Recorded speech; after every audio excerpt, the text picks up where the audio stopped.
welcome, Dr. Flavin. It's a pleasure to have you with me. It was quite unknownly that you called me this morning and shared with me everything you did, which prompted this interview for me to determine what it is that you have discovered in your research and your experience over the years. And so please allow me to ask you some questions, starting with just give me a little bit of a background on you, who you are, where you grew up, and just a little bit of background. Okay, I grew up in Chicago. My father was an oral surgeon, and my mother studied medicine. And I began studying, um, oh God, in 1967. Had a lot of health issues, broke my neck, grand mal seizures. My dad had a stroke, all sorts of things before I was 21. And after I broke my neck and finally got out of the hospital, I realized I had to do something more for mankind and never mind any other interests because I needed to continue on and go further into science. And so I studied 4 disciplines, 3 doctoral disciplines, was appointed top toxicologist at the Food and Drug Administration. And Right. I did that from 79 to 81. I did a first part of my medical boards in the United States. And I also studied biochemistry for nutritional biochemistry, pharmacology 4 years, psychology 4 years, and then I went to Germany and studied medicine at the Technical University in Munich, and then completed that with a specialty in biochemical pharmacology at Leopold Franzen University in Innsbruck, Austria. And so Okay. I got my degree in medicine, and I have been practicing in Germany, but now I'm in England and I'm doing telemedicine for my patients around the world.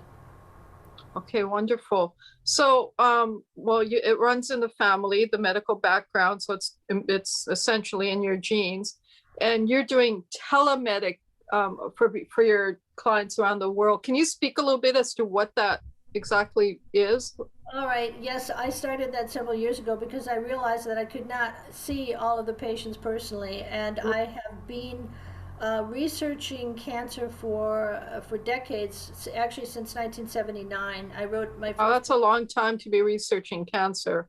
Oh yeah, well, it's a never-ending story. I'm still finding out things new, but I ended up I ended up actually, how can I put this? When I found that natural substances could reverse cancers, and I cured a patient given 3 months to live with brain metastases for breast cancer with frankincense, and realized that natural substances could actually reverse cancers.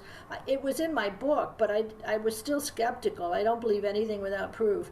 And when her tumors all went away, when the conventional medicine had given up, I started my cancer foundation. And Right. I began researching out every single new drug that's coming out from the pharmaceutical companies and what it inhibits, and then to find what was natural that would do the same job without the side effects to use in combination for synergism. And so far, I've been able to reverse stage 4 lung cancer, stage 4 melanoma, stage 4 breast cancer, and so on. And So that's where I'm at now. may I ask you this? You said you research every single pharmaceutical drug. So you will affirm that the pharmaceutical drugs do have a beneficial effect on cancer, but they also have side effects. Is that correct? Right, and so if one drug inhibits, let's say, receptor A, and I find out that quercetin, a natural substance, will also inhibit receptor A, then I prefer the quercetin because we can get better results without the side effects. So Okay. sometimes we do use drugs, but usually off-label drugs for their different pharmacological mechanisms of action. Okay. Are you familiar with the works of Dr. Gerson, for example? Oh yeah, of course. So, I mean, he was someone who was marginalized and his work was marginalized and discredited. Can you speak a little bit about your research on his work? Well, I met Charlotte Gerson several years ago out in California. I think she's passed away since then. One of the Right. things that we're finding with Gerson's therapy is that nowadays the natural substances in the plants are not the same. We have fewer and fewer of inhibitory substances, and for example, silica and so on and so forth, that are unfortunately so that the juicing is not as effective. The one thing that I'm finding based on work from Japan and based on work from Mai Wan Ho on water is that the importance of structured water, meaning a hexagonal form water, pyramid form water, is imperative in order to have a stable DNA. So what we see with juicing is that you're actually helping to give back a lot of the structural water, plus you can't structure water well without having trace minerals in it. So Right. even if you're using an alternating electrical field, which will structure water, you still need some Himalayan salt in it or something in order to, or calcium, to balance it out, and the sodium. And this is probably why the ocean has salt in it and why our blood has salt in it. It helps to structure that water. Wonderful. Okay, so let's now talk about your research in terms of frequency and the research you're doing in terms of cancer. And you mentioned to me over the phone that you have done a ton of research and communicated with various individuals or attempted to share your research that you've accumulated to date. Can you speak a little bit about that research? Right. Well, I have a couple of published articles with collaboration from the Moscow Physics Department that's been helping me years ago, anyway, with my first two articles on DNA. What my research has been showing me is that I've been looking at the frequencies of the DNA and the frequencies that are being generated from a healthy DNA, and looking at that effect on water, and finding out that if you have those frequencies in a healthy DNA, you have stable, structured water. And if Right. the frequencies change because of either mutations or heavy metals such as aluminum in the cells, and various other factors, even pathogens can do this, then you do not have the normal structured water that you should have, and Right. that alone will help cells to replicate and divide and become more cancerous. Okay. So, in your research, were you using frequency with clients? No, I wasn't. I have a Rife machine, but I wasn't using it because the problem with a lot of the Rife machine frequencies is that you have to know what pathogen they have in order to be able to attack the pathogens. And because my patients are usually full of multiple pathogens, the one I had Friday, he has cholangiocarcinoma, and that's usually a parasite, a fluke, a liver fluke, that you find in the liver. So they're variations on a theme, and that's why I have not been using the Rife machine. However, the research that I have been doing, I was trying to get a tissue that increases stem cell turnover from the military. Okay, and then I phoned the doctor that I had spoken to 10 years ago, because the military bought it because it increases stem cell turnover, and they can use it when when soldiers have lost part of their leg, and it will regrow the tissues and so on. And I wanted, just out of curiosity, to put it into a face cream that I've developed, because I've been working on this for fun, on the side, just for a little hobby. And I wanted to program it into the oil, and so I called the doctor that I had spoken to 10 years ago, and I said, my main area is oncology. And he said, oh, that's interesting. We took this substance, we put it in a petri dish with glioblastoma cells, and they all turned into normal cells. And I said, oh, it must be a frequency. I mean, I had already purchased a scalar machine and had the Rife machine, and I was very interested in frequencies. And he said, that's what we think. And then the military hung up on us, and they were probably furious. And so then when I phoned back, thinking I had been cut off from him, the secretary answered the phone and was almost hysterical, saying, he can't talk now, he can't talk now, he's on the phone, he can't talk now. I said, wait, I had an appointment a week ago, we were only on for just 2 or 3 minutes. And she just kept ranting, he can't talk now, he can't talk now. And so I told my daughter, who's a cancer researcher also, and I said, Courtney, I'm sure there's something to this, it's a frequency. Sure, Mom, sure, she said, being very German. And so about a year later, she phoned me and said, Mom, there's a lady from Northwestern University giving a talk on an embryonic tissue that will cause tumor cells to turn into normal cells. And so I said, fabulous, get me the article. So she got me the article, she got me all the information. Don Ingbar from Harvard's working on it, but he's not working on frequencies, he's only working on the structure. So I Right. phoned him and I said, you know, Dave, Don, when my patients are pregnant, their tumors don't grow. As soon as they deliver the baby, the tumors start growing. And he said, that's really That's, interesting. that's just amazing just in itself, knowing that one little piece. We're finding it's the B glycans, and the B glycans, he's isolated the structure, and he said, well, we're not interested in the structure because you can't patent it. And I said, I'm interested in the frequency, because, or he said, we're not interested in the frequency. And I said, I'm interested in the frequency because I think we can do more with it for less money to save patients' lives now, or at least to help keep them and put them into remission until I can detox them, and then just get rid of their cancers. So that's where we ended up, and he's off on his tangent of structures and patents and all that. And I'm trying to find somebody that can take this tissue. It comes from a baby pig bladder, and we know it's the B glycans, and that's as far as I am. And I'm trying to get someone that will measure these frequencies. I wanted Luc Montagnier to measure it because he's already doing frequencies, and he's already Right. sending frequencies off. But Right. Luc, he's busy on his own area, and he wasn't really interested. So we'll see. I have all the references for. David mentions Luc Montagnier, and he actually about the fact that he discovered that frequency affects DNA that's whose research he based the fact that frequency affects DNA, and then he goes further into his own research and how these frequencies he's discovered affect the DNA.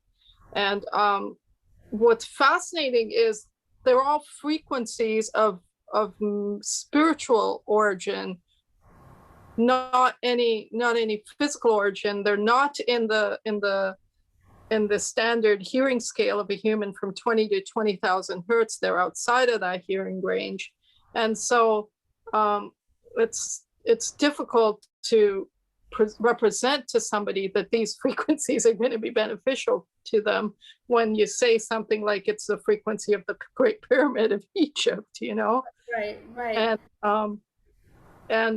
But David is going with the hypothesis that in ancient Egypt they used the pyramid for healing.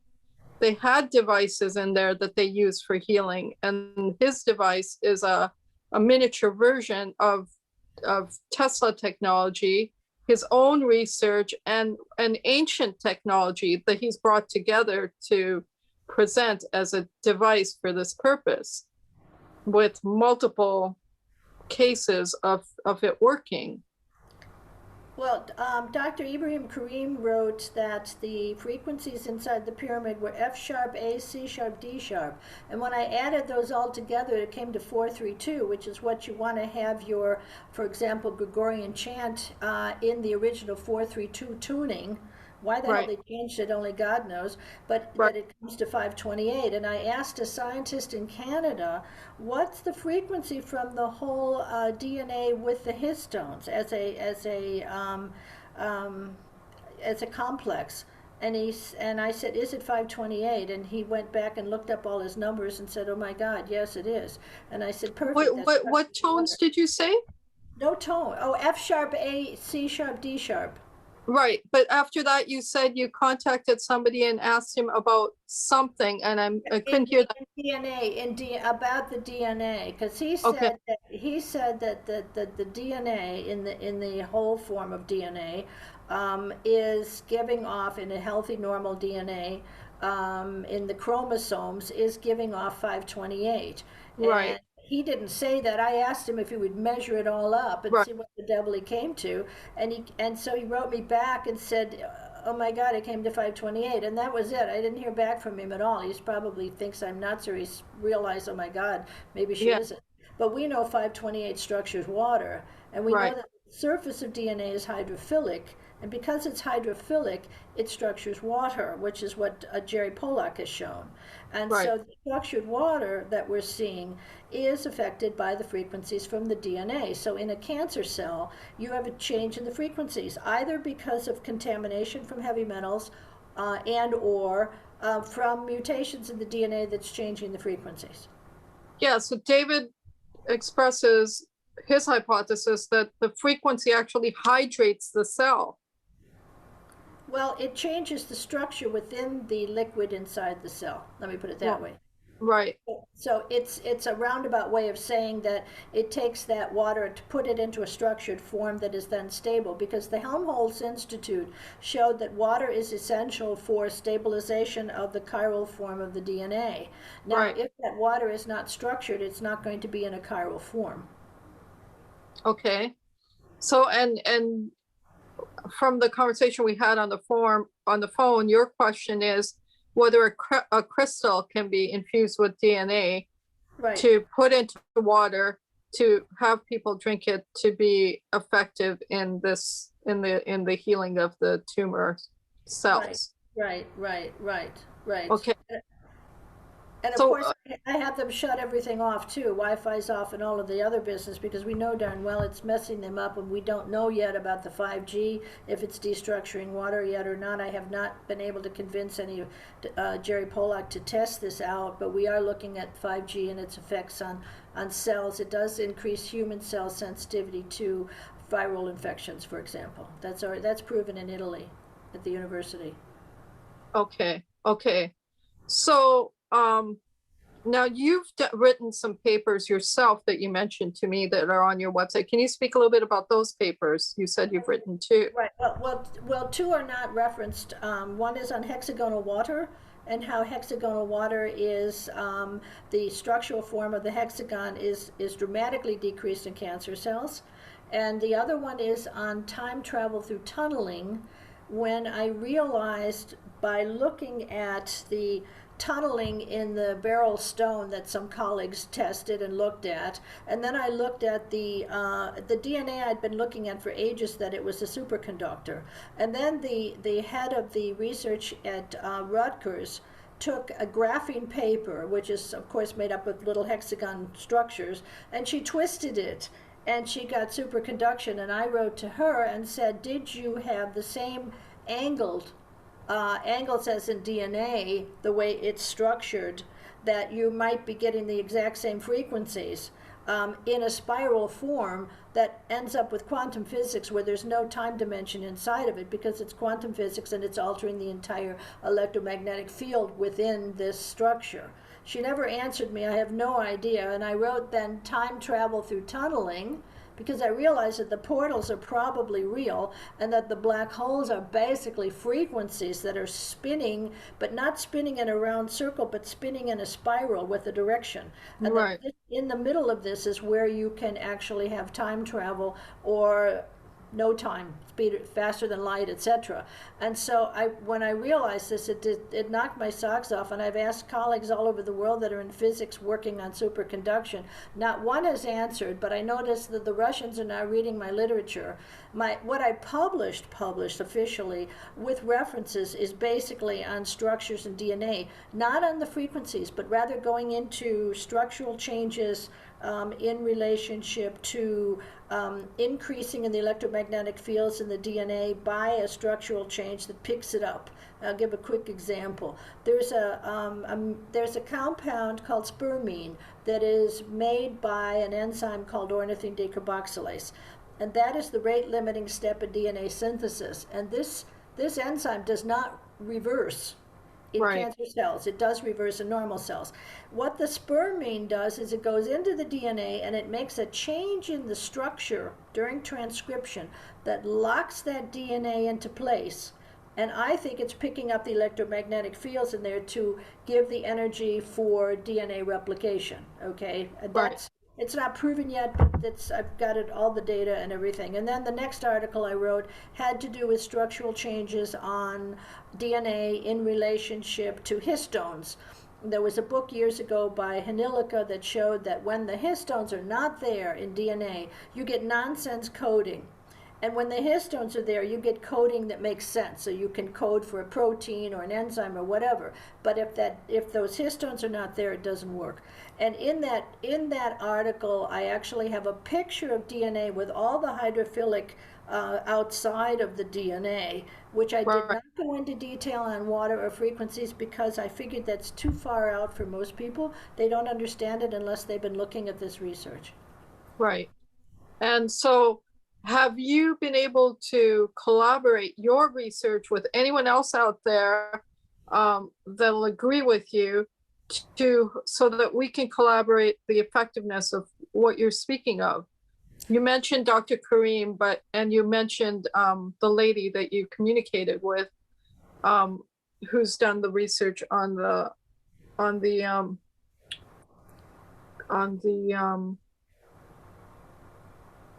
geometric forms of the water, but nothing that confirms frequency yet. Is that correct? No, well, actually, not really, because you've got the book is actually the one on the water is Living Rainbow by May Wan Ho. There's a Right. tremendous amount of physics in there. If you play a frequency, you can actually split the hydrogens off of the water and burn it, and that's patented. That's also mentioned in her book. I have friends that have hydrogen generators. But they're not using frequencies. I'm not sure exactly how they're separating the hydrogen in there. But this is where I've been looking at the effects of hydrogen, how every surface of our body is supposed to be hydrophilic. Except the DNA, or except the cancer cells, and so that's where we're seeing these are some of the changes. Dr. May Wan Ho unfortunately is deceased, so Right. there's no help there.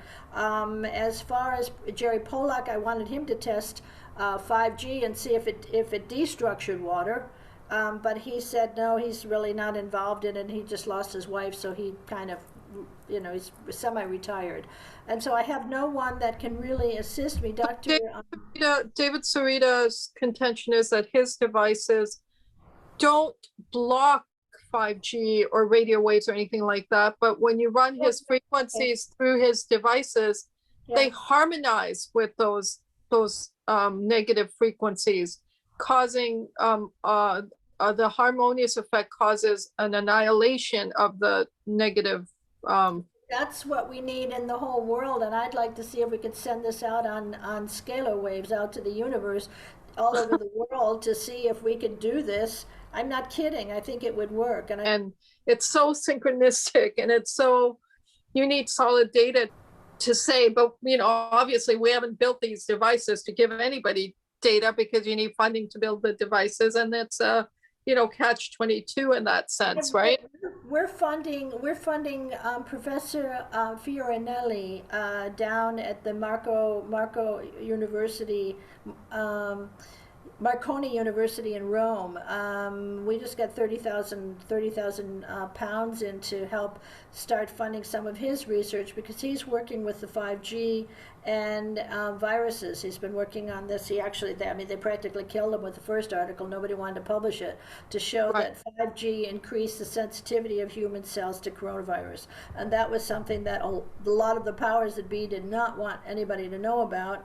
I'm surprised he's alive, but he's doing some new research on this now, and I found several other papers that I've sent off to him to support this. Now, we didn't give him the whole 30,000. We just started him out on some of the equipment that he had and he needed. But I have a philanthropist who had helped the foundation, who's actually not involved in this. His sister was interested in the 5G.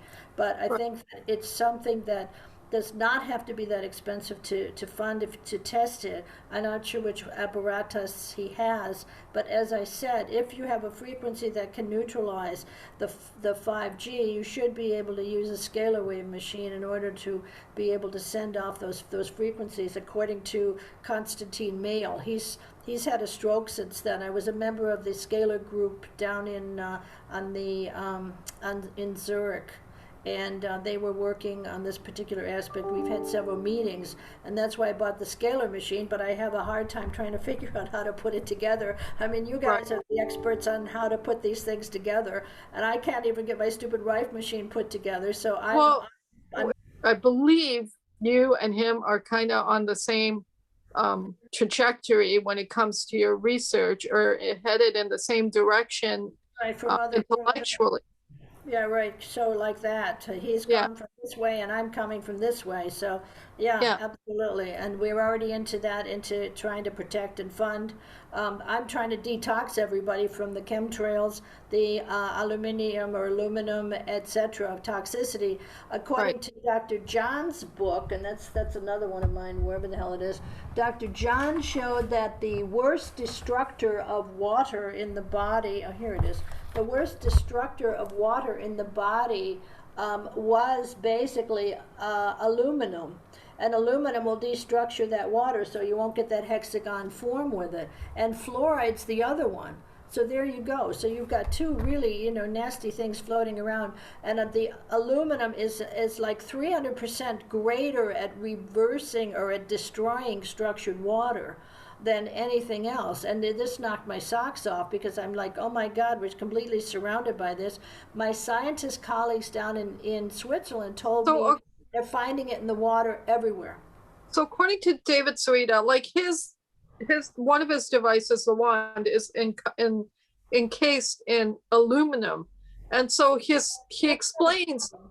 That's Yeah, he explains that's not a problem. He says aluminum is actually sapphire, and the negative ions that emit from the aluminum is actually beneficial, but it's the consuming of the aluminum into our bodies in other means that's very, very detrimental to our body. externally, I don't see it as a problem, unless you're using it for cooking, because then you're eating it. Right. But internally, we know that it's definitely a problem because of the Alzheimer's getting into the brain, especially the nano stuff's hard to get out. So this is why we're trying to clean up our patients to get it out of their bodies. Saunas work to get the nano out. And there are many things like zeolite, etc., to help to get the regular stuff out of the body. So we're working on cleaning that part up. But as far as aluminum on the outside, that's not a problem. I don't see it either. That's Yeah. nothing to worry about. And see, the one of the biggest things is David's research comes from meditating. So it's hard to quantify what he's discovered because it all comes from, God spoke to me in my ear, and then I did this calculation, and then I And came up probably with. think he's nuts, and he doesn't know that, and they don't know that Tesla was channeling. So was Edgar Casey. Of So did I course, right? once. I Well, channeled once.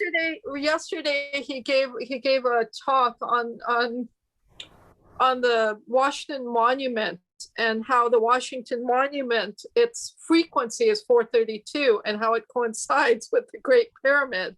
And, Right. he was somewhat, marginalized or ridiculed by the other person that was in the room with him. But he got that in a dream, right? And his contention is if everyone vibes at the frequency of the Washington Monument, It's true. um, we'll all be changing the vibration of everything on the planet. Well, that's why it's quartz too, and that's why in Stonehenge they use thousands of year old quartz, blue quartz between the outside and the inside wall, and that was a healing center. And that quartz, it's a blue quartz, and that quartz is actually a healing quartz. And in the new pyramids that they're building 33 pyramids in Russia, and they are using quartz ball rolling with water in it. And the interesting thing is, you will see on the outside, if you get any aerial pictures of it, they put a hexagon form on the outside. And the hexagon form is, for me, one of the best forms because of the fact that it is constantly sending off a circular activity. Very, Right. very interesting, which is amplifying everything. Which the monument has the Vesica Pisces surrounding it on the ground. Someone's drawn the Vesica Pisces, like two interconnecting circles. And so David right away sees this and says, oh my God, right? And but he sees it, but nobody else does, so that we don't have this corroboration of Yeah. what he's saying. And it's really, really fascinating to me that you're actually, excited about what I'm Well, telling you. I came at it the other direction. I came at it in the direction of finding this data and the correlations of the data that knocked my socks off, because the thing is, I never expected when I read Ibrahim Karim's book, I didn't know anything about frequencies. And then when I went back to my poem, I'm psychic, by the way, too, but it's weird. And when I went back to my poem from 1980, there's a stanza, little puffs on chromosomes where NHPs, which is non-histone proteins, right at home, make changes that are strictly tertiary. I think of NHPs, we should be wary. From cytoplasms, they will always roam to little puffs upon the chromosomes. And then I began to realize, holy God, this is incredible. What I'm seeing is that through these structural changes, you can actually, and this is what I'm seeing now, I haven't even published this one yet, I haven't had time, I've got so many patients. I can see from the structural changes at a local area from the non-histone proteins that come in, they come in and make a structural change right there, okay, at one small part of the DNA. That changes the water structure, which allows transcription at that one little point. It's incredible. It's so damn organized. I can't believe it. And these frequency changes will change the water holding the DNA so that the DNA can open up at that one point and then close again once that structured water is back again. I mean, Like a flower, like a lotus. yes, it's brilliant. Whoever God or whatever is, it's absolutely brilliant. And I sometimes, Professor Vitiolo said to me, he's a retired physicist, and he's worked with Montagnier for that whole thing on the frequencies in the DNA, just the frequencies being sent off to France and have them restructure the DNA from the frequencies. And he said to me, Dana, you must be intuitive. But I know I am. I mean, I'm at the point where it's really strange. Sometimes I'll Well, I truly believe that those who are on the right trajectory, you're made to become more and more intuitive, because whatever the universal consciousness or intelligence is trying to bring the information we need to heal this planet, because our planet is on a, I mean, when you study consciousness, of the 7 levels of consciousness, we're below 1. Right. Well, that's what I'm seeing, and that's why I was just speaking to somebody this morning, a friend of mine who unfortunately is not in science. But I said, you know what we need? I said, first of all, I said prayer will help because it has a different frequency and an energy form. But if we can actually take frequencies that we know will neutralize the negativity and enhance the positives, we should be able to send it out all around the universe through scalar waves to be able to change the whole envelope or the divine mother around the universe so that we can help to start healing and stop the evil. There's so much satanic evil going on in the world that it's terrifying me. So how does one justify this statement of satanic evil? Because okay, those who are quote unquote awake can see it everywhere around us. Right. But how do you justify that to somebody who says it's a conspiracy theory, for example? Okay, well, I wouldn't even go with the conspiracy theory. I would just say that we're seeing more and more corruption going on in the world, and we need to turn this around because it's actually affecting all of our lives and our lifestyles. And one of them is greed, and we're seeing that with Monsanto, Roundup, all of these other things, GMOs in the plants and things. The people in India that were buying the GMOs for cotton, and then they were all rotten, and they were committing suicide. All of this stuff is based on, I wouldn't say conspiracy, and I wouldn't dare say satanic or anything else because exactly. I don't understand it. I would basically only say that because of the fact that the corruption has amplified logarithmically or exponentially around the world, what we need to do is to start bringing people back to honesty, to fairness, to helping each other, right, and doing good for each other rather than this whole incredible worshiping of the golden calf. Right. Got you. Yes. Yes, absolutely.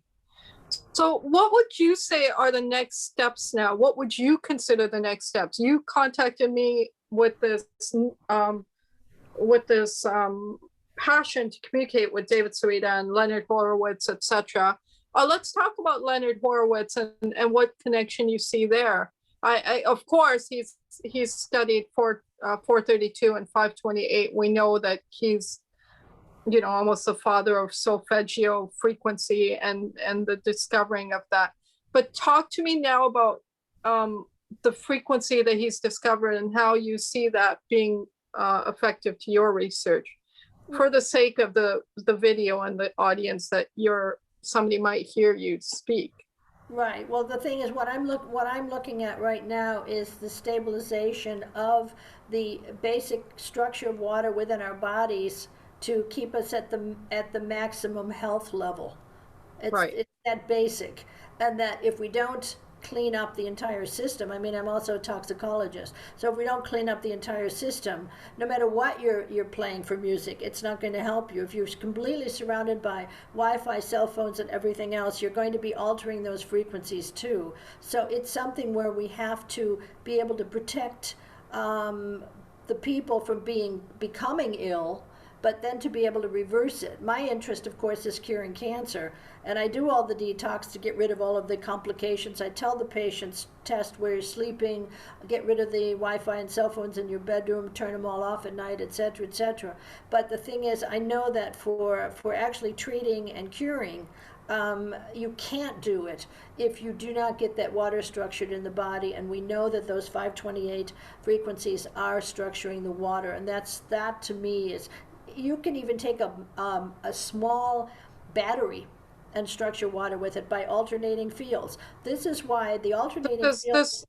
Sorry to interrupt, but I was just thinking of Dr. Kesh. I don't know if you're familiar with him, but he's made this what he calls one cup, one life thing, where it's a water and he's got a battery and he's got a copper coil in it, and you activate the water with this one cup, one life idea, and you drink it and it heals you, and it can heal anything.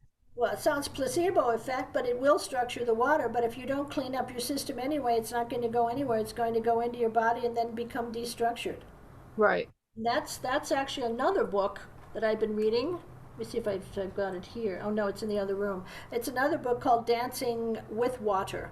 And Dancing with Water is showing some of the structural forms that they have found that are setting off electromagnetic fields to structure water around it. And that's where I was telling you that in Ireland, you'll see where there's a well, they will have carved this triskelion, this three-ringed form.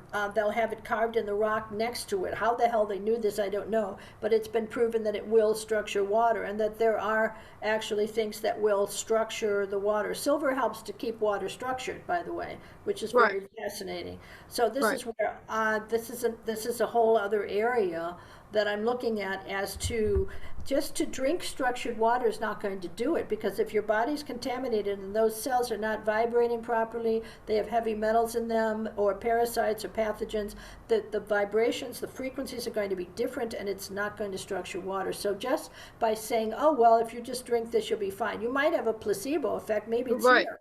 I mean, look at all the people that swim in the Ganges and they don't get sick. Why? Because they believe that they're protected. Right. Right. Yeah, I'll send you the little video of this idea of the one cup, one life kind of thing. But and you can give me a little more of a scientific explanation of it. He brought that video out when COVID became rampant, and as a free gift to everyone, and he's explaining this in the video, to drink this will help you to get to the point where your body is in a place where all you have to do is go to the doctor then and get the antibiotic, because your lungs won't fill up. So that's his claim. And the COVID won't enter your body to the extent that it would if you weren't drinking this water. But who knows? That was his claim in the video. I need proof all the time. I mean, I agree. At FDA, my secretary used to say to me, Dana, why do you have to reference everything? I said, Gloria, if I sneeze, I have to reference it. I'm responsible for the entire American public for the any neurological damages. Absolutely. So I just wanted to share that with you. I'll send you the link to the video, or maybe we can watch it together. It's only like 5 minutes, so, but I'm curious to have your perspective on that. Whoever this Dr. Kesh is, he's been doing He's an Iranian doctor, and he's been producing research for like, I don't know, 10, 14 years now in this regard. So maybe you can look him up and see what he's all about. He's all about frequency as well. Right, I just need proof. That's all I need. And one of the things I explain to people that don't believe that there are, quote, frequencies is, why do birds swarm and not crash together? Why do fish swarm and not crash together? Because they're basically giving off frequencies to keep them balanced and away from each other, just like Right. every human being has frequencies. When I found out that the DNA, the DNA was giving off frequencies, I almost fainted. Because Right. I was like, you got to be kidding. I didn't want to believe this stuff. The more I Right. researched, the more I found out, oh my God, that's it. You're talking about chromosomes that are actually sending off frequencies that correspond directly with what we already know will structure water.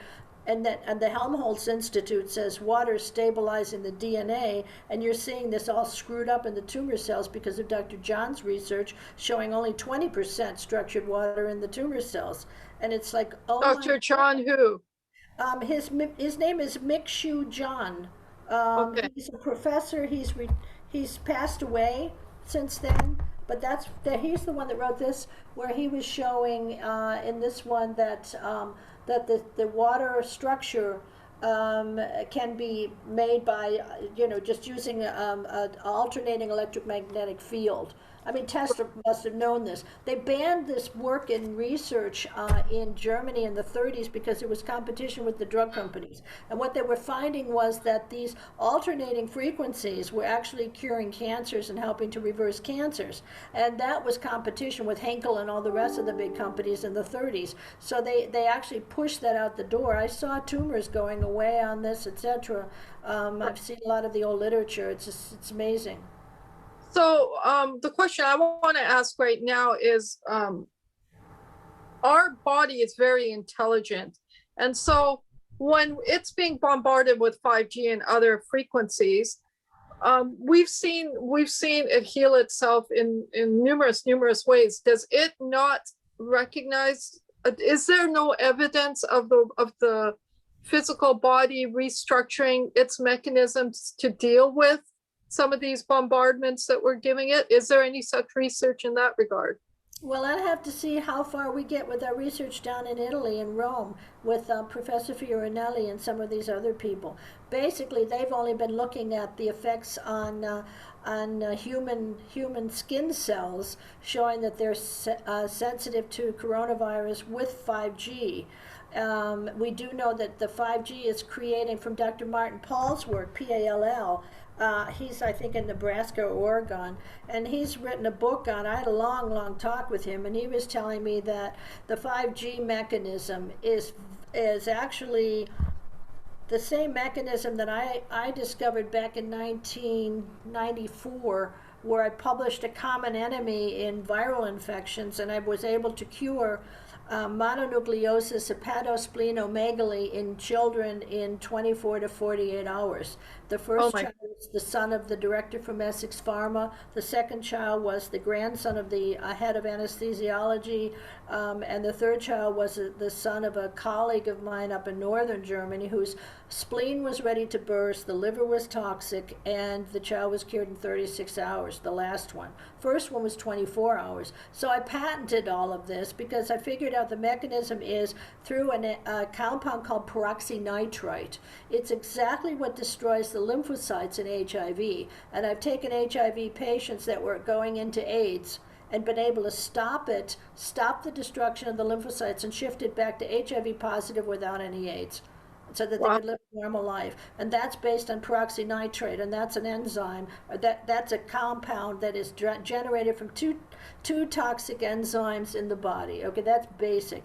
But it's not working through the frequencies, as I know, but I do know that it is working through creating a toxic product, a biochemical product, and that this biochemical, that's also in my, that's in one of my blogs. It's called the Philadelphia Story, and there I point out how this, when you put in HIV in a lymphocyte, it explodes, right? It just lyses. And my roommate, Betsy Reed Knoll, was working with Bob Gallo, and she'd come back from the lab and she'd say, oh my God, every time I put the HIV into the lymphocytes, they explode.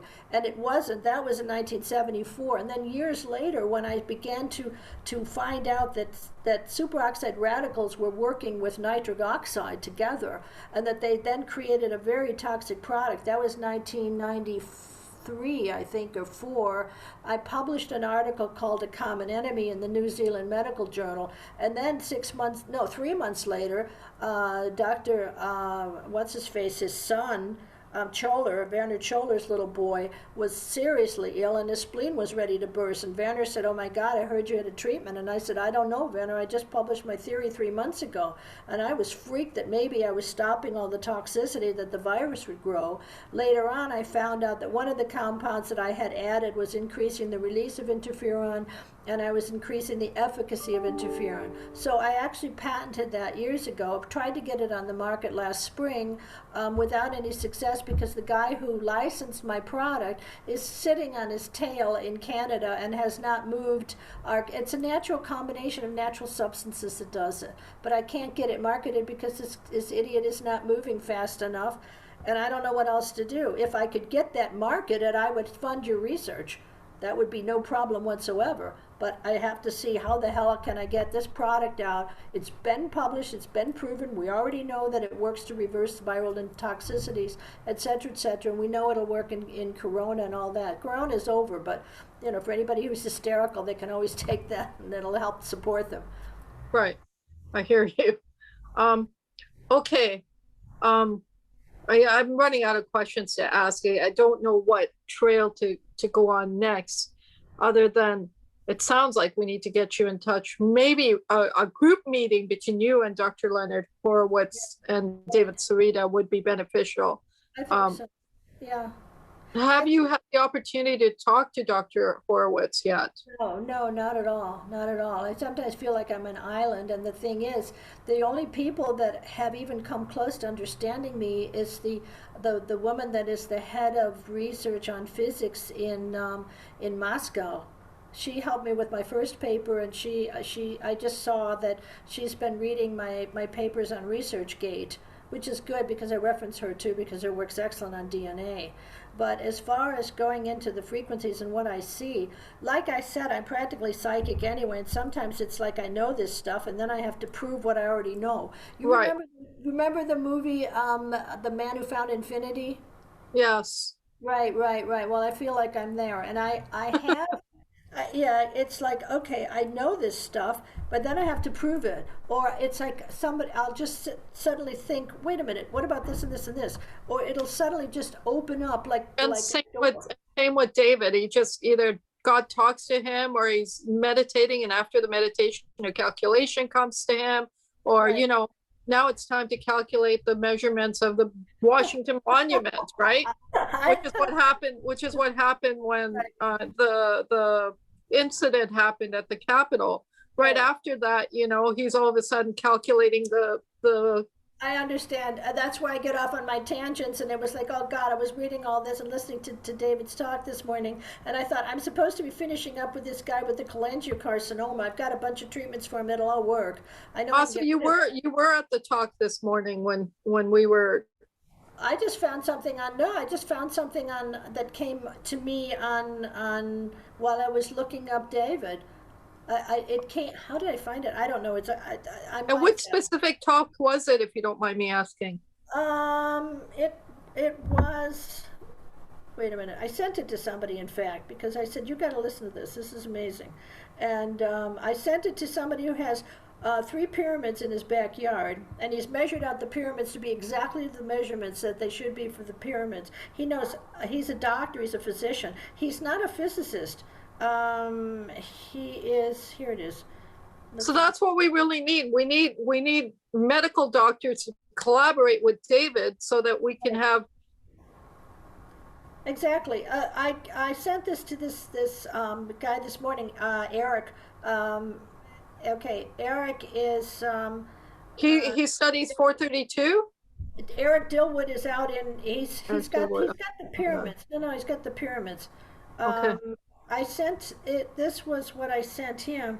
This was from frequencies. It was just called davidsarita.co frequencies, and then there was something on here where it said for more info click this. So I clicked it, and then it came onto this whole talk, and I'm not sure where it was or whatever or why, or maybe it's not even in Well, I here. guess you were meant to see it and find it, and here we are.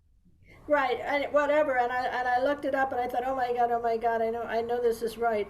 And the thing is, when I started to look at when that colleague, the scientist in Canada, answered my question, I said, "Is it 528 that you're getting from your chromosomes?" And he goes, "Well, I don't know. Let me put it together." When he did, and it came to 528, I almost fainted. And when I saw this whole thing with the 432 from the pyramids, from that F sharp A, C sharp, D sharp, I thought, wait a minute. And I started researching out what the hell's the frequencies of the DNA to realize that there's a direct correlation there. And this is like, I thought, you've got to be Well, kidding. You know how like David's done a piece called the music scale of the Great Pyramid, because of course that music scale is totally different than the music scale we listen to right now in music and otherwise. And his claim is that it's disharmonious, the scale we listen to right now, destroying us. Yes. and it's actually harming us. Yes, I agree. And we need to stop listening to it and working with it. And we need to gravitate or embrace this scale that's in the Great Pyramid. And the Pythagoras. Yeah. Absolutely, absolutely. I see this being done right now too, and this is where I went.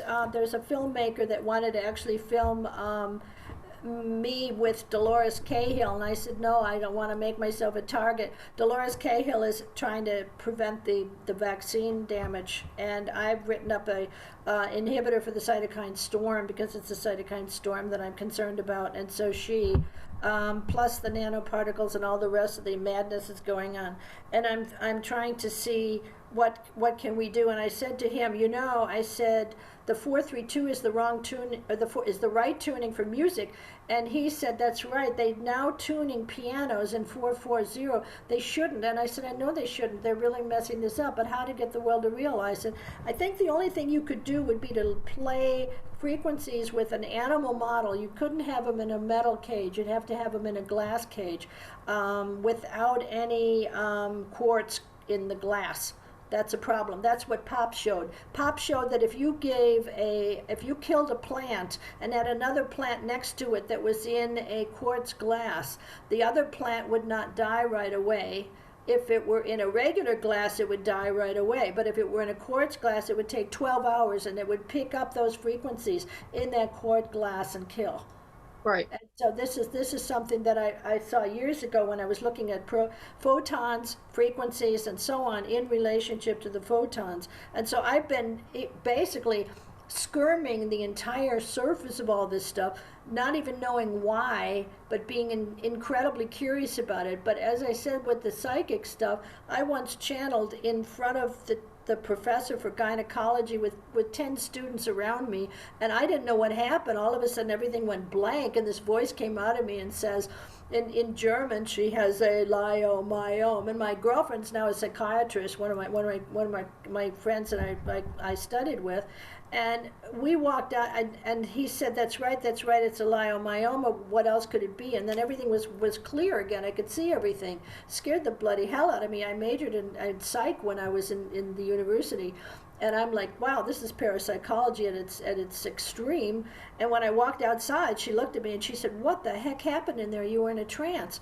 And I said, I don't know. And then I looked up and I said, but don't you ever do that to me again. And I thought, though, I'll do in not public. Oh, really? Oh, my God. I was just mortified. The thing is, you don't know what's going to come into you. And I thought, no. I've read enough and I've learned enough from, I had a priest call, actually. Did you reverse that, by the way?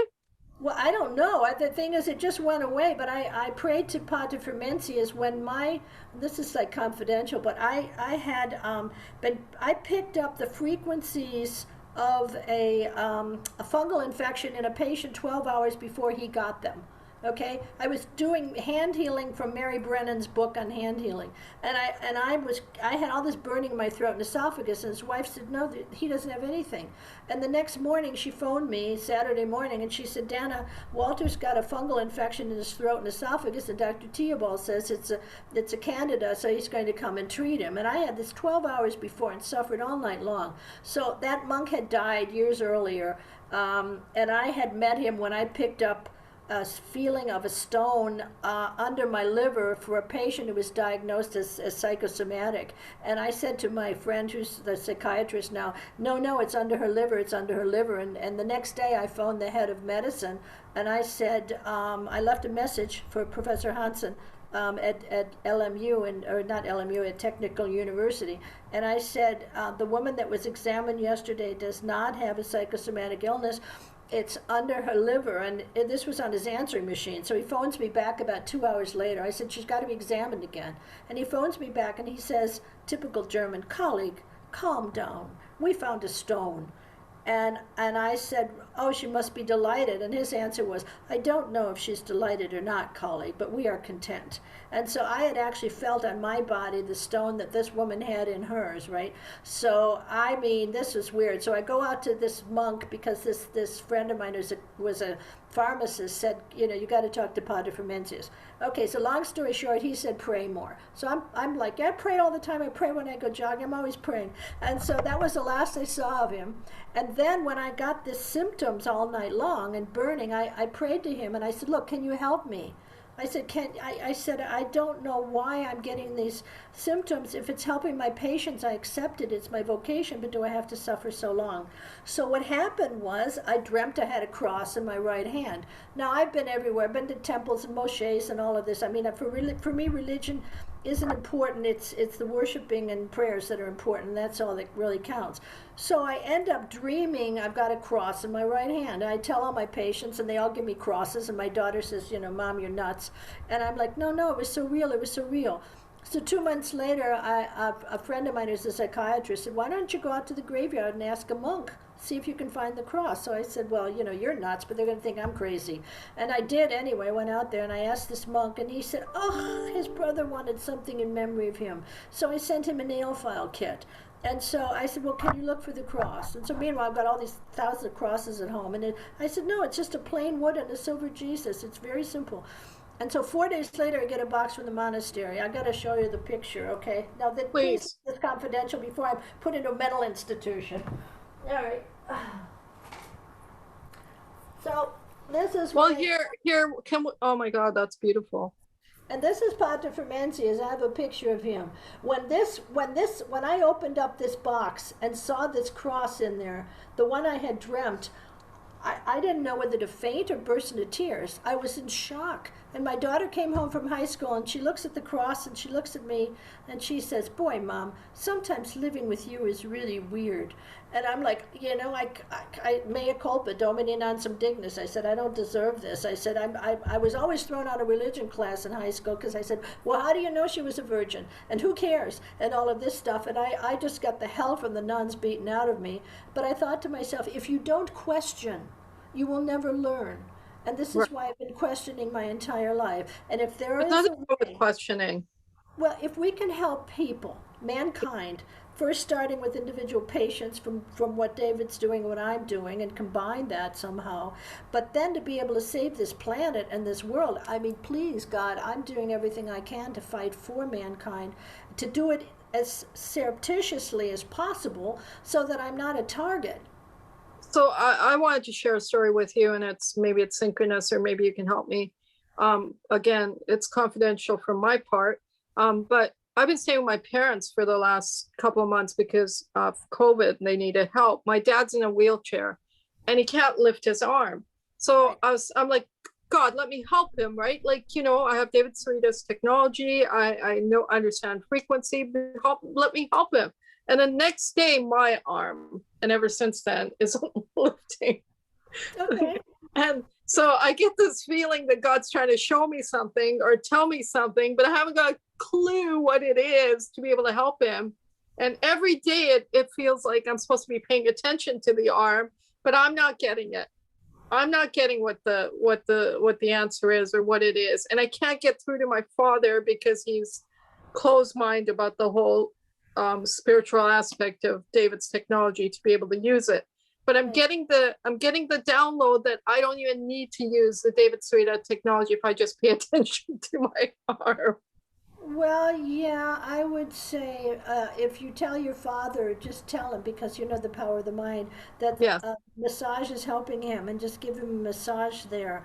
That helps anyway because it stimulates the nerves in the arm, and so by right, massaging and stimulating, and if you give him a massage for the lymph glands, because very often the lymph glands are blocked up by heavy metals. You have to start here and working your way up. It's the same right, thing that we do in breast cancer patients that have had the lymph nodes removed. So you have to work on that and probably get him to detox from heavy metals with something like, oh gosh, you can either do foot baths or give him some zeolite every day to help to pull it out of his body.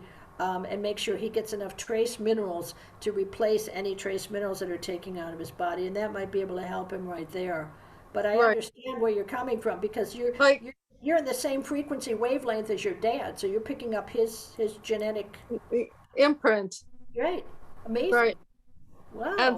so there has to be some truth to this. Your next generation can heal you, or your previous generation can heal you. There has to be some kind of scientific evidence of this somewhere, because customers I talk to, colleagues I talk to, always talk about this. This empathetic side of them, where Right. they're doing tarot readings, and all of a sudden they have what the person they're talking to has, or they're doing mediumship presentation and this happens, or they're doing Reiki and this happens. So there Right. has to be something to this. There has to be, and for whatever reason, there has to be a way where we're experiencing it. I haven't done anything to it physically, so I know it's not a physical thing. Right. So and it can't be that just one day it's fine, the next day it's in this position, right? You would think it would happen gradually. But I know from the knowingness of me, it has to do with my father. It's a knowingness, and I can't seem to eradicate it, at least not yet. Detox him from heavy metals. That will help him a lot because it's what I learned from Mike Fessler, who makes something called herbolics. You put it on the bottom of your feet and it helps to pull out heavy metals. And he was telling me that the lymph glands get all blocked up if you have contamination of heavy metals in your body. And it could be that the lymph glands are blocked up in him and that this is one of the problems. So by giving him a massage and giving him zeolite every day, and then some trace minerals just to replace the trace minerals, it should be able to help him. Okay. So I would try that because that would be definitely worthwhile. But it's ironic. It's like when the men start eating when their wives are pregnant. You, Right. right? Right. It's like you got this fetus in there that's hungry, and so all of a sudden dad's hungry, and it's the same. That's why a lot of these, you might have heard of the oh God, what's it called? The one where they try to get rid of even Hellinger therapy, try to get rid of blocks, emotional blocks within families that are actually Right. genetic, and Yeah. that I find fascinating.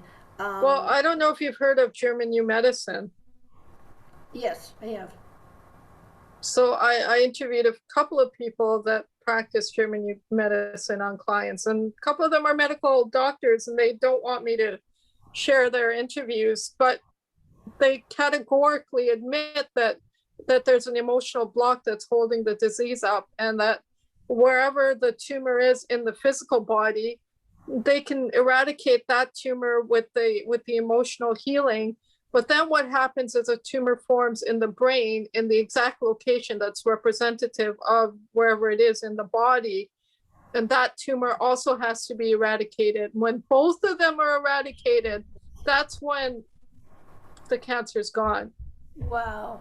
Wow. Well, That I've had patients that once they got over their emotional blocks, then everything worked. All the Yeah, therapies worked. It's exactly right. I see that time and time again. I have one right now that it's only received attention when she was a little girl when she was ill. She does not want to get well. And so I'm sending her to a homeopath who's also working with Bach flowers. And he said that he's been able to release a lot of these problems and complications. I've seen the emotions code, read the book, looked at that too. Yeah, Very important about how yeah, our ancestors, whatever they had for traumas, it could be generations back, yeah, can also play a role. So it's a complicated area. That the problem is you're talking about something that if people can't see it or feel it, therefore it can't be real type of a thing, and yet we can't see be it proven. repeated. Yeah, right, exactly. Proving it is always, I mean, well, it's like I said, wrote to the woman in California that figured out the mathematics for the black holes, and I said, of course you can't see them, the frequencies, you Right, know. And the thing is, we know they're there. But does that mean because we can't see it that it doesn't exist? Of course not. They now know from mathematics and from radar, et cetera, that oh, they're picking up these variations and vibrations in the circular right, form. Well, that to me is so simple. Obviously, it's a spiraling frequency. It's a right, superconductor, and right. that would be another thing I'd like to be involved in. But I suspect I kind of probably opened up something that like Pandora's box that the Russians and the Israelis and whomever else I wrote to, even I mean even to the what did I write to, the Brookhaven Institute and so on. I wrote to all of these people and sent them all my paper. And either they're watching me right now, like, how the hell does she know this? Or they already know this and they don't want me to say anything and they don't want to answer anything because they're all under confidentiality. I don't know what to say, but all I can say is it Yeah, sure looks this way. It's so simple.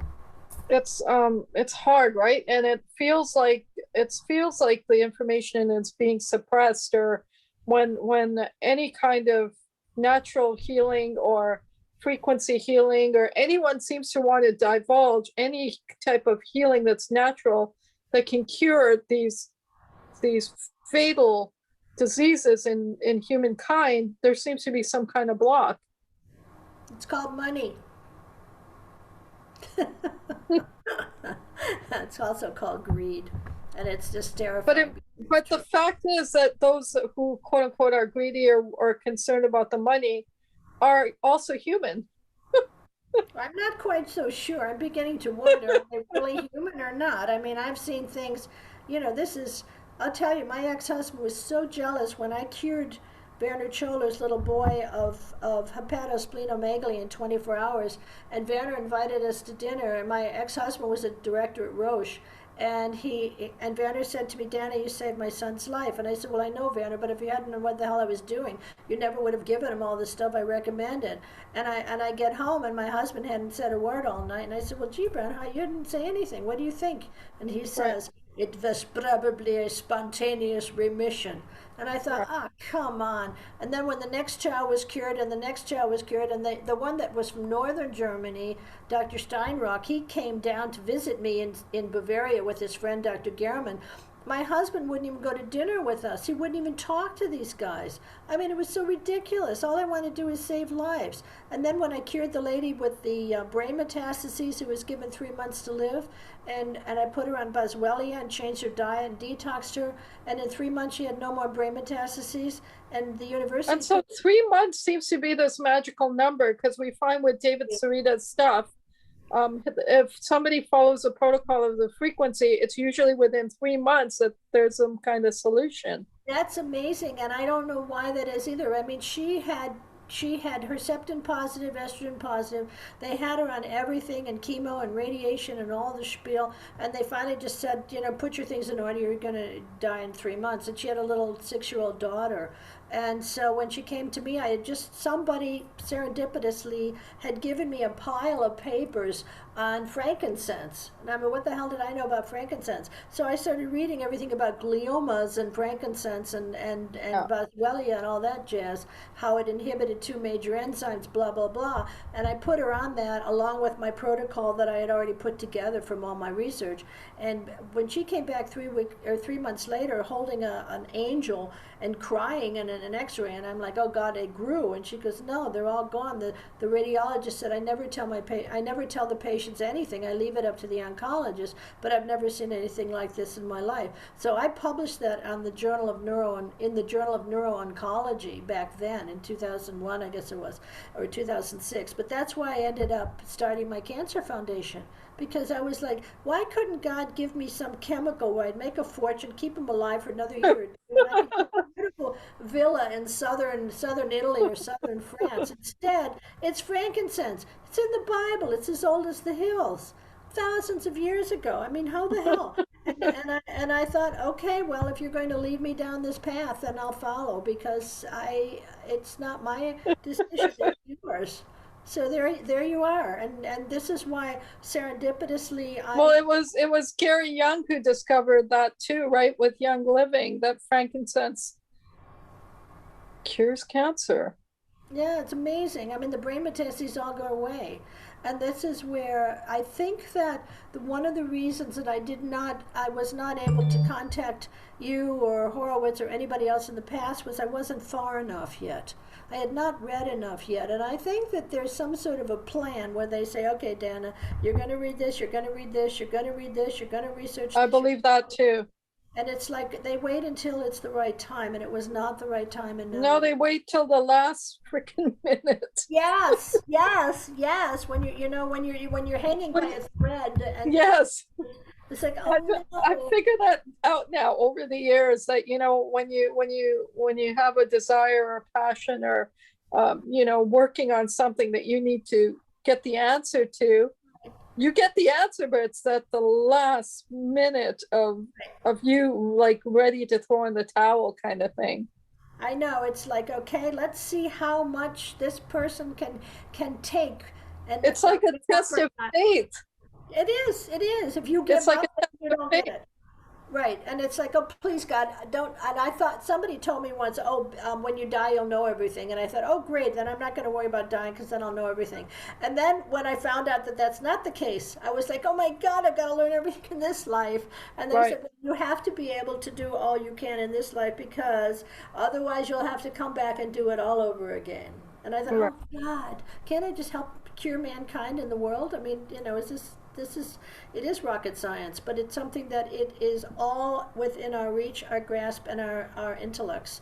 And And the it is, fact that it can be learned in a lifetime or less than a lifetime or half a lifetime. And many have found the solution all over the freaking world and either are scared to admit it, scared to share it, worried about their finances or whatever. Like, I mean, time and time again, people have discovered the answer. It's not just you or David Sarita. no, Dr. Gerson did, and others have. And like, even if you watch Greg Brayton's video of his video, it's called 3 Minute Cancer Cure. Have you seen it? no, no. It's called 3 Minute Cancer Cure, and he's in Malaysia. And in Malaysia, the doctors there basically do a breath and a chanting exercise to cure tumors. And you see in this video the tumor here now and tumor 3 minutes later, and you watch the tumor go down in size on the video as they're doing this simple chant, holding hands, pak sha, pak sha, Yeah, verbally from the mouth, right. which of course, as we know, sound from what we're saying is also frequency, right? And it vibrates the entire. Yeah, this is what I was also reading in one of my books on water, showing that the ancient chants and the mantras had a vibration that would structure water. And it helped to heal. And so once that water is structured, it walls off all the bad guys, you could say, the pathogens and so on, and that can help heal. So this doesn't surprise me at all. It's just that because people are they think, oh my God, I'm going to be walking on thin ice. If I don't go to the oncologist and get chemo, I'm going to die, because that's what the pharmaceutical companies want you to think. And so the people then go in and they become nothing but guinea pigs and sacrificial lambs. And this is what I'm seeing in medicine, which is just horrible. Whereas all of these other areas of science and physics, and I wrote in the end of one of my articles, it is physics that will cure cancer. And the physics comes from the vibrations, the frequencies, and the prayers and the chanting, and it's all there. And it's everything. It's light, sound, and yes.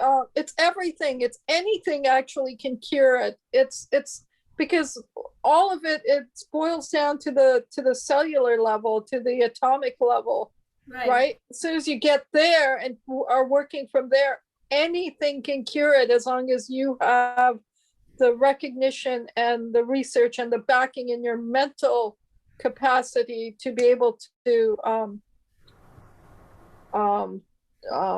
quantify what it is that that's going to do this for you. Because Right. I'm convinced that every single one of us in our lives, in our life path, are given tools to heal ourselves. Right. That's And right. if you follow that teaching that you've gotten, and you don't, eradicate the thought or whatever it is that you're having with the fears or the doubts or the lack of faith, Right. then your own prescription will heal you. Yes, it's true. It's true. They don't need all this superfluous stuff. I know this. I still put them on the off label drugs because they've seen that my cancer patients go into remission. There's a book out called Cancer Whisperer that's from Sophie Savage. She had stage 4 lung cancer, was sent home to die, and I treated her, and her cancer went away. And another one, the same thing with the melanoma and all this stuff. And so, they know that I can do it. So they believe, that's the interesting point. They believe that if they go on my therapies, it will cure them. It has cured them. And I just, okay, so I'm also a little bit skeptical because Of course. I think that I would like to see, that's why I said I want to publish all my stuff, let everybody in the whole world know what I do. And then when they read this, if they believe that it will help them, it will help them because it's already reversed a lot of cancers. I go on the practical side first. I go on the pathways, I go on the receptors, I go on the genes. I'm blocking there, getting rid of all the toxins in the body, any heavy metals, all that jazz, any parasites, pathogens, and so on. And the tumors basically can go away. They don't even need to be there anymore. And so they heal themselves. So I Yeah. don't heal them. I don't heal them at all. I just help them to heal themselves. And That's what it. about the fact that if you don't know the tumor's there, if you haven't observed the tumor, you don't know it's there, no doctor's observed it, is there really a harm to your body with it there? Actually, I don't think so. No. No, I don't think there's. Exactly. No, I've seen people live for their whole life, and they didn't find out till after they died that they had prostate cancer, but it never broke through. We've seen this in a lot of patients. The breast cancer, Exactly. too, same type of a thing. That's why I try to reverse it. I had one patient with a tumor under her breast, and I used the topical oils of lemon oil, lavender oil, boswellia or frankincense oil, and a couple other ones, and an alternating field with one of those TENS apparatus that alternates the electromagnetic fields, and within about 10 days it was gone. So it disappeared. Just Did you say disappeared. 10 days? Yeah. Wow. And it was just gone. And the thing is, and I realized, they're doing such overkill on patients by forcing them to take chemo and operations and radiation and all the rest of the stuff. And so what they need to do, what I do, is to help to reverse it in the beginning. And if they do go off to chemo and stuff, I at least try to protect them from the chemo. At the same time, I'm getting rid of all the things that cause the cancer in the first place. And if it's emotional, then they've got to have help there, because that's not my area, and I just don't. And I'm so psychic. Like, I'm looking at a patient the other day, and I said, "You have low blood pressure." And she looked at me, and she's like in her late 60s or something, or 70s, and she goes, "How do you know that? I didn't have it in my records. I didn't write it down at all." And I said, "Don't you?" And she goes, "Yes." I said, "Oh, I'm sorry." And another one I saw her, she was like all smiles, and I said, "You're very sad." And she looked at me, and her eyes got really big, and she just burst into tears on the screen, because I'll feel this. I mean, I can't explain it. Ever since I broke my neck, I guess I've been able to pick up things, even answering questions that people thought. That happened once in the university when I was sitting at a table with 10 girls or young women at the University, Southern Illinois University, and I said, "No, I'm not." And she said, "Not what?" And I said, "I'm not going to the library. You just asked me." She said, "No, I didn't. I was thinking it." And I said, "Oh, God." And everybody looked at me like, "Woo."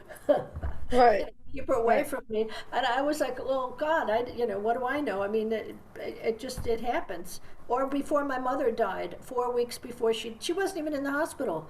I burst into tears on Thanksgiving in America. I was with my fiance at the time, who I later married, fool that I am. Anyway, so I was sitting there and Thanksgiving in Chicago, and I just burst into tears. And I said, my mother's going to be dead in 5 weeks. And he said, don't be ridiculous. She's not even in the hospital. She'd been taking care of my father all these years, being paralyzed. And he was in a wheelchair for 22 years. And so I went back to Washington, D.C., where I was at FDA. I bought a black dress, black shoes, had everything for a funeral. And 4 weeks later, they called me, and I flew to Chicago. Actually, my sister called me. And I said to my other sister in Ohio, you better get here because mom's not going to live. And they said, oh, don't be ridiculous. And I said, no, she's not going to live. And so sure enough, the other sister arrived, and then she died exactly 5 weeks after I'd said she was going to die. But I hate having this. It's just, and for my daughter, I knew when she broke her arm, I knew all day long that something was going to happen to her. I couldn't explain it. I was freaking out. Fortunately, it wasn't any worse than a hairline fracture.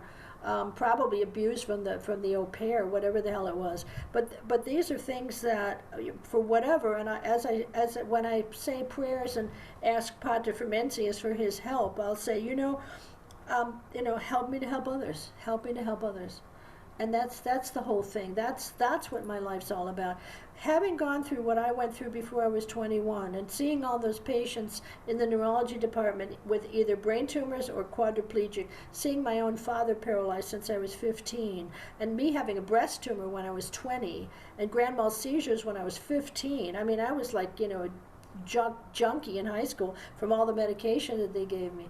When you get out of a situation like that, and the chief resident, Srinath, or Krishna, I mean Krishna from Mysore, um, when Krishna sent me 30 yellow roses, and as I was leaving the hospital in this body cast, and I had given away all the roses to everybody in the whole neurology department because I was going home, and Krishna said, why did you give away all my roses? They were for you. And I said, Krishna, because I'm going home and they're not. Right. And when I Absolutely. realized, whoa, it hit. And I Yeah. thought, you know what, next life, I said, next life I want to be a mozzarella. That's what they call the fat white women in Italy on the beach in the summertime under a big umbrella. They just lie there and they just, eat and drink and read their little magazines. And I said, in my next life I'm going to be a mozzarella. But in this life I work 7 days a week Yeah. and I don't quit. So the Yeah. more I learn, the more I can help. And that's why I do it. Because it's not about me. It's about the Right. world. Yeah, absolutely. And somehow we've put ourselves in this predicament and manifested this world around us, which we completely have control of changing. I'm working on it. We're all working on it. I'm We're all working. working on it. I Yeah. know. I'm visualizing a white pyramid on top of the world and underneath the world that's engulfing the entire world in this white pyramid of light. And I'm Uh, visualizing the light everywhere. I put it over myself too to protect me, but then I put it over the entire world. So it's right. actually like the Star of David, and it's actually one pyramid inside of another pyramid, so that the light is everywhere. And it's a visualization of the light, which I know works. I don't know how it works. I don't understand a lot of the physics in this. I just know that the visualization of the pyramids is what came to me that I should be doing all the time. If I just lie down for 10, 15 minutes in the afternoon, I'm already on a novena. And I don't think it matters to whom you pray. I think it's the thought prayers of the positive that you're actually sending out messages, helping to help others, help the world, stop the evil, reverse all of this, and so on. And then I try to do that visualization of the white light. And I thought to myself, I don't care if people label me as mentally insane. I'm curing cancer with what I already know. I've got all the education, the titles, the background, the professor title for teaching this stuff in England. I'm not teaching anymore, but I was. And to me, it's what people think of me is irrelevant. What can I do for the world is the only thing that's important. How can Right. I make a difference in this world to justify my being alive today? Right. That's it. So So, I'm paying back. So what do you think the pain pleasure principle is? This is something that I had way back in my little brain years ago because I saw these people that were quadriplegic, and I actually have an article here about reversing quadriplegic injuries. Okay, and that what they did was they actually were using stem cells from the nose, but through my research, what I realized was because I did 4 years of neuropharmacology, and Right, by vibrations on the dermatomes, you can actually re-stimulate in the body the regrowth of those nerves. They will grow right, retrograde, and so you can do that through vibrational. That's why they have some of these things that are vibrational for the feet and stuff like that. Vibrations on his arm would be helpful. I'm not quite right, sure how to do it, but vibrations on his arm would help, plus the detox of the heavy metals, and then that right, light massage, because you're also stimulating, and as you're massaging, you're stimulating all those dermatomes going up also. You see what I right. mean? And the lymph massage is very light, right? Is that Oh right? yeah, yeah, yeah. I learned about this from a woman that gave a talk in Baden-Baden, and she was talking about how the women that had breast cancer and they removed so many lymph nodes that their arms were all swollen and so on. And I spoke to my surgeon colleague that I'd done a rotation in, and he said, when you give a lymph massage, you just gently squeeze, just gently going up the arm. And as you're gently squeezing going up the arm, you are slowly pushing out the lymph in that system. What I wanted to have for patients that were or hemiplegic actually, or even quadriplegic, I wanted to have a bodysuit that had electrodes at all the major dermatomes that would pulse in frequencies, okay, for say 3 minutes, and then go off, and then go to the next dermatome Well, and that's slow. what David's products do. They pulse frequencies. That's Okay. the whole, his whole idea is that you can't bombard someone with frequency continuously. It is not helpful to the effect on the cells. It Yeah. has to pulse, and then there has to be a pause. Kind Yeah. of like our breath, there needs to be an in and out of the Right. frequency, just like our breath goes in and pauses and breathes Right. and it goes out, and there has to be this movement. It's like breathing. Right. And so that's how his frequencies emit. They emit what he calls in harmonies instead of frequencies. It's not one frequencies, it's a harmony of frequencies. It's a set of frequencies that are in perfect harmony with each other, because he says, Dr. Royal Ryman Rice's frequencies are, when you work with them, there's a distortion. I've seen that, and I don't like the reason that I don't work with those frequencies is that if you do want to hit some sort of pathogen, you have to know exactly which pathogen. And in cancer, there are many pathogens there, so it's really, it's like shooting in the dark, So I basically. tell people, like, David's frequencies are more holistic in nature. They Right, don't, they're not labeled arthritis, diabetes, cancer. right. They're the frequency of the pyramids, and they're working through everything that's in your body right now, not just the one thing that you're That's concerned what I tell with. my patients. That's why I tell them, forget going out and buying a rife machine and seeing if you can program it into this or that. I did want to see if we could program in that extracellular matrix stuff, and I can send you the research on that, what they've shown already in the cells and all that stuff. But this is something where I said, I think that there are ways around this, and I'm sure that's what it is. And that's why Right. I was looking at this too. He's right on the frequency with the dermatomes, though, and that would be cool to have like a suit. You've got some guy that has a motorcycle accident and he's paralyzed from the waist down. You should be able to make some sort of a suit that's got electrodes on it, where you can then program them to go off at different times, all the way up, as I was saying, up the dermatomes, in order to stimulate it there. That should pull in stem Well, cells. that's something Mr. Kesh has done. The guy I told you about with the one life, one cup or whatever thing, that Yeah. he's created clothing. Um, and you have to study him, because there's like volumes and volumes of, I think he's on video number 354, and they're like 4 hours each that Oh go my into the science of what he does and how he does it. Right. And he can basically create something to levitate at this point, so Okay, that makes sense. with his physics. Yeah, they can do it with the gold, and who else did that was Schauberger. Right. Schauberger did that. Right, exactly. That's where I think if you spin the frequencies, you should be able to levitate. I hope. If I suddenly start rising up, you'll know why. She's spinning frequencies around her. She's got herself in this, totally in the middle of this electromagnetic field that has no quantum physics any, or is only quantum physics. Well, And thought exceeds the speed of light, right?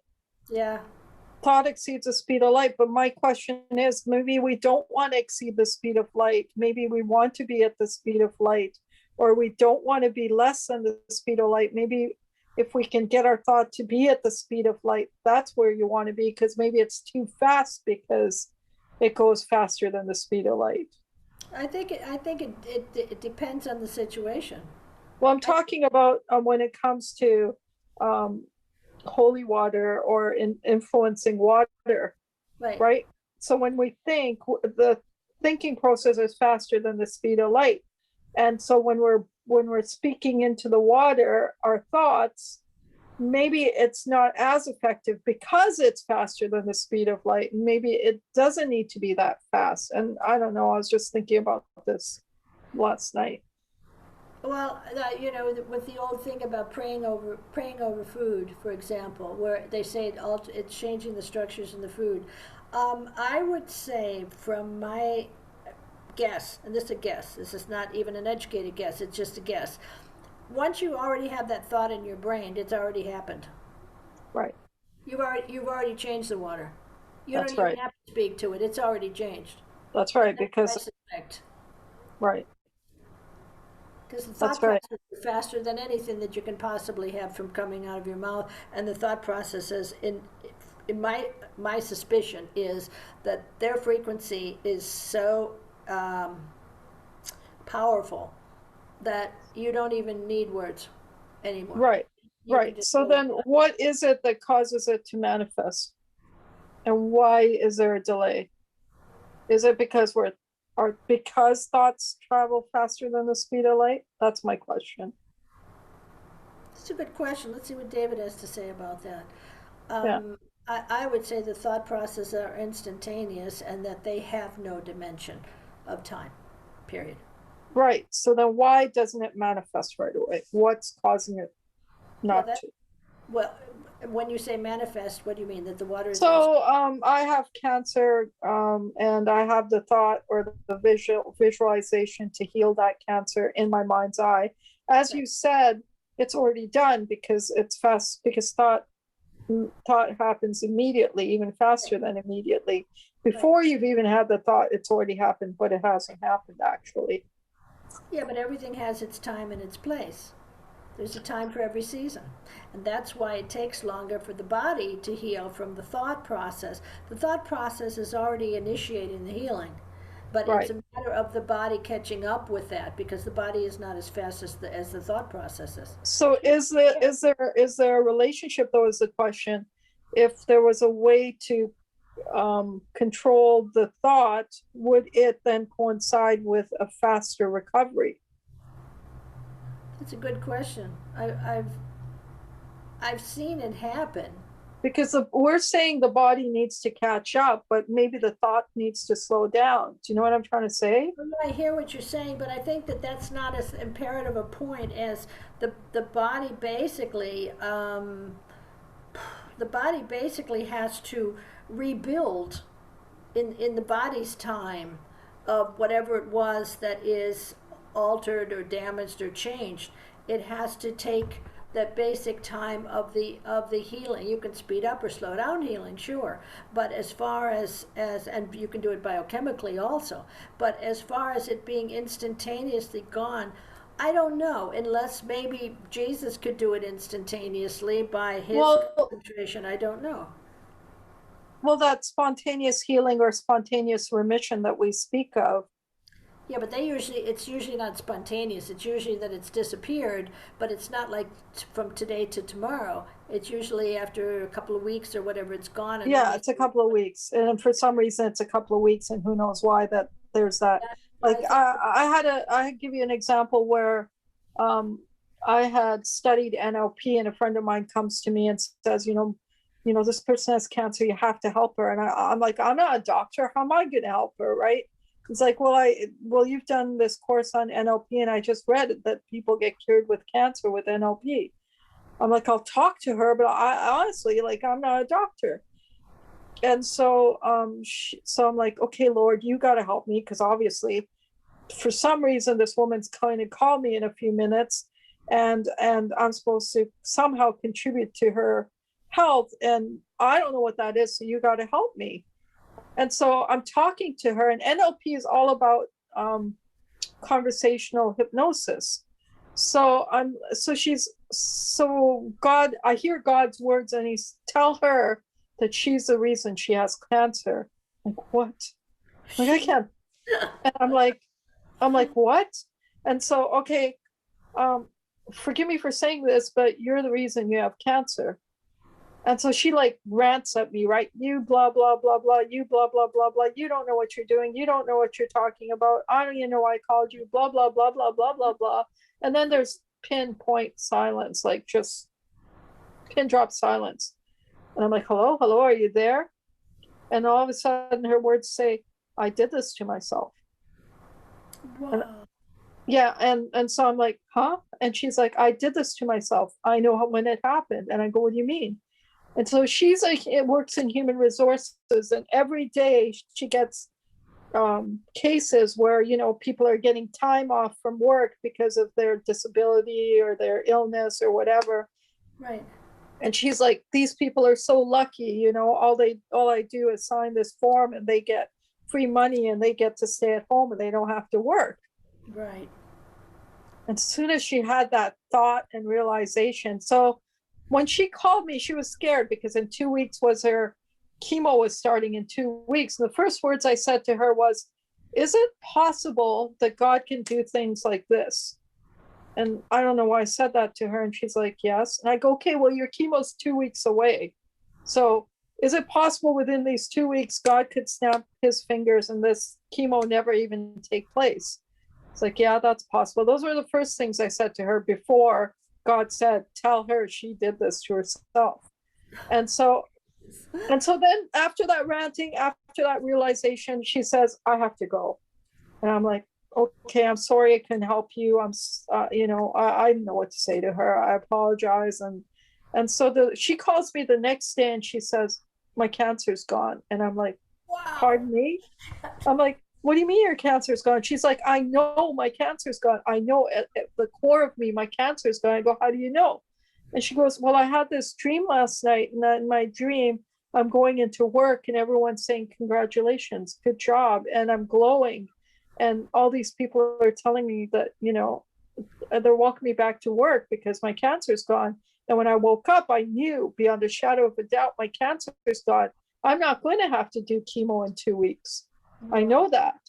And so sure enough, 2 weeks come along, they do her MRI, and her tumor was 4 inches or whatever. It was now less than a quarter of an inch. And they said, well, she's gone into remission and her tumor has disappeared, right? It's no longer malignant and it's a little tiny thing. Wow. And then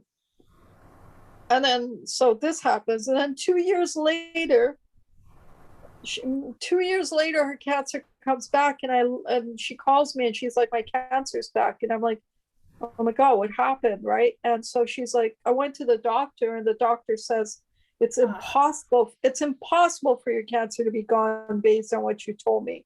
It's still there. They've made a mistake in the MRI. Oh, bastard. Yeah. And so her cancer came back, and she passed away shortly after that. But it was clear that it was a mental. Oh, yeah. It was something. See, I saw that in the hospitals when the patients were told you only have 3 weeks or 3 months to live or whatever. They died in 3 weeks or 3 months. When I told them this can turn it around, so let's work on it. I didn't tell the first one because I had no idea that her brain metastases were all going to be disappearing. I mean, and what I'm using works in the animal models as well as the humans.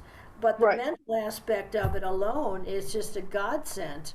And Right. that to me is, you're right, you're right. It's in the mind. It's all in the mind. And I think that if I think the problem with our minds nowadays is the contamination from the outside, the frequencies from the outside, the wrong music from the outside, the 5Gs from the outside, from all of these things that are altering our own beliefs in curing and healing our own bodies and being safe.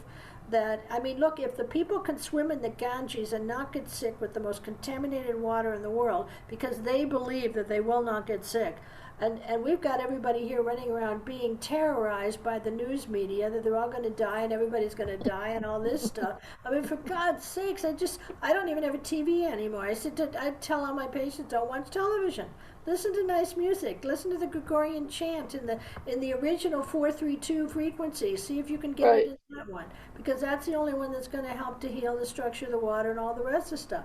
So they're doing it, but I said all you have to do is watch TV, and people are scared shitless, and their immune systems go down the drain and everything else. And so I think all our cell phone ringtones should be Gregorian chants in the 432. oh, yes, yes. What a brilliant idea. Oh, that's a brilliant idea. Do you think we could do it? Is there a way to do it? Oh, I think that's fantastic. Go ahead and see if you can do it. I'll buy it. I'll buy it today. I mean, fantastic. Just like the mantras. The Right. mantras have the frequencies that also will structure water. Right. Gerson's stuff here, it was structuring water. As I said, the only problem we're seeing right now is you can't structure water without the trace minerals. And because so many trace minerals are deficient in our soil and in our plants, plus we're contaminated with glyphosates and all the rest of the stuff. So we're not getting that balance of frequencies that we need in our body from our own natural healthy frequencies. Well, Wow. David on his website sells the monument frequency, which is 432, Okay. which is, $4.32. Right. That So that's an that, MP3 that any MP3 can be a phone ringtone, right? So yeah. Oh, cool. Okay. Let me see if I can get I it. just never made that connection till right now when we were Oh talking. yeah, yeah. Listen, tell him I need it. I would like to have it, and I'll tell Dr. Dilworth out in Ireland about it too. Dilworth with his three pyramids in the backyard, he's got so much knowledge. I swear he's either combined with Asperger's and on another planet, Right. because he's a physician. Um, and the thing is, he is so obsessed with all of this stuff and knows all about the different pyramids and this and that and all the other stuff. And he's built the pyramids in his backyard. They're wooden framed pyramids made out of redwood, I think it is. And then Can they're you put full me of, in touch with him? I'd love to interview yeah, him. absolutely. Okay, perfect. And he has crystals all over the place. I mean, he has Right. crystals hanging from the middle and so on and so forth. Um, Right. I did something really weird once, and of course this is also confidential, but I did something really weird once. It was an eclipse of the moon, and I went out in the yard and I decided to try a hexagon made out of tea candles, and it was February, I think 28th or something in 2008, and it was an eclipse of the moon, and I was in Connecticut, okay, Greenwich, Connecticut, and I went out at 11 o'clock at night with my dog, little Sheltie, and I decided to try this because I knew that in Ireland they set up 6 towers around the fields, okay, at the new moon, and they set fires in them. And I don't know how they knew this, but anyway, so here you go, a hexagon form. So I decided to do Right. this, did the 6 candles. I'm standing in the middle, and the moon eclipsed to this incredible sort of apricot color. And I turned 3 times and said, Amen, Amen, Amen. And then I just put my hands up and said, Thank you. And suddenly, this fireball appears over the trees. Okay, the dog goes nuts. She was freaked. She was like, whoa, whoa, whoa, whoa, whoa, whoa, all of a sudden, and I'm like, oh shit, what did I do? And I'm looking up at this fireball, and it was a fireball about how big? About I would say 2 meters across, spinning, and this thing came out of it like a tail, but it wasn't a shooting star because it just appeared. And because the dog was so hysterical, I thought, gee, I don't know what's going on. This electromagnetic field is like really scary. So I raced into the house with the dog, left the dog in the house, came back out again. You could feel the electricity in the air. And I went back in that circle, and then it was all gone, the feeling of electricity. But the fireball was already gone. It didn't last very long. And so I called a Oh, friend of mine who's been involved with Schauberger and all this other stuff with all of his research. And I said, Steve, I don't know what I did. And he's an older fellow. And he said, do you know what you've done? And I said, no, what did I do? And he said, never mind. He said, you're good. And I said, well, what if I were bad? What the hell would have happened? He goes, I don't even want to talk about it. And he said, just don't do it again. It's too dangerous. And I didn't realize that then I found a book of a friend of mine that showed that you can actually create an electromagnetic field that could kill you. And she's Right. convinced that somebody that she knows died that way because he just disappeared. Either that or he got picked up in a spiraling frequency and he went up to the universe to probably come back in 50 years and everybody will be gone and he'll be like, oh, I was only gone for a What day. happened? Yeah, right. Where's everybody? But this is something where, that scared the daylights out of me. So at that point, I went to the my PR guy from my What foundation. exactly did you do? What did he say you did?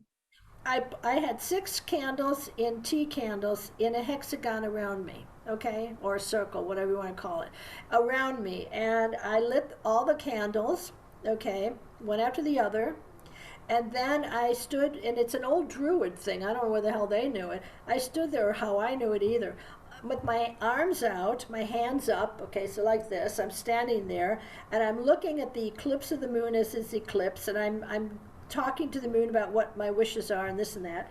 And then I turned 3 times clockwise. Now that sets up a spiral, all right, of frequencies. How the hell did I know this? It was just something that I just knew. Maybe it was in my genes or something from the Druid ancestors. I'm part Irish. So I turn 3 times with my hands out and say Amen, Amen, Amen. And then I throw my hands up in the air and then wham, this fireball appears right over the trees. So here are the trees, and it was like up here. It wasn't on the trees or anything. It was over the trees, and it was pretty big and just spinning.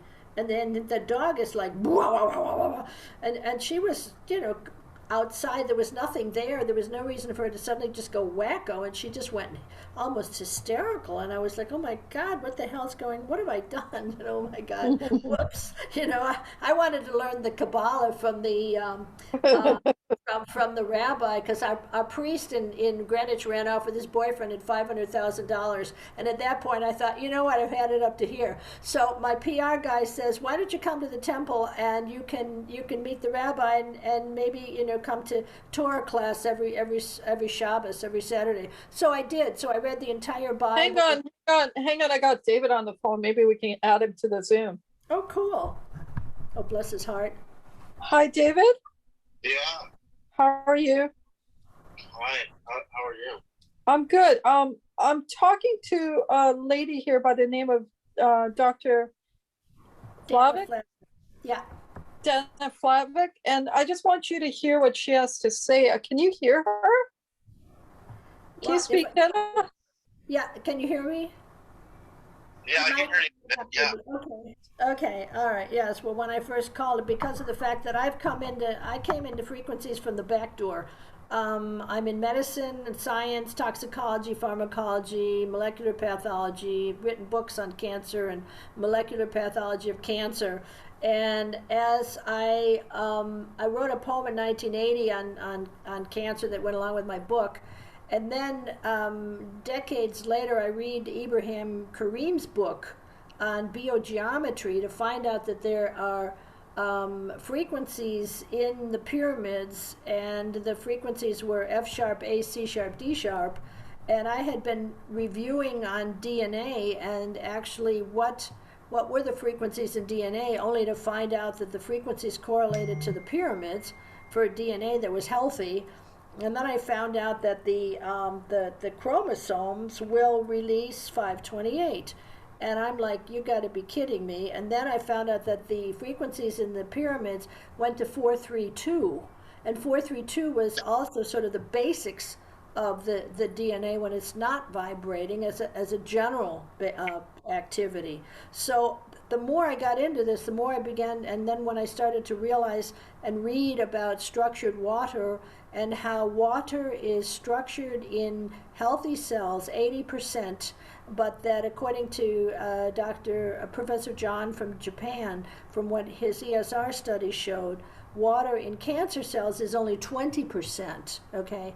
And so as I began to look at this, I began to realize, oh my God, what's destructuring the water in cancer cells is aluminum and lead and mercury and pathogens and parasites and all the rest of the jazz, and that we have to get those out of the cell in order to be able to have healthy frequencies that can then cause water to be structured and stabilize the DNA. So that's where I'm at now, realizing that science has just, killed people for nothing, basically, with all the chemo.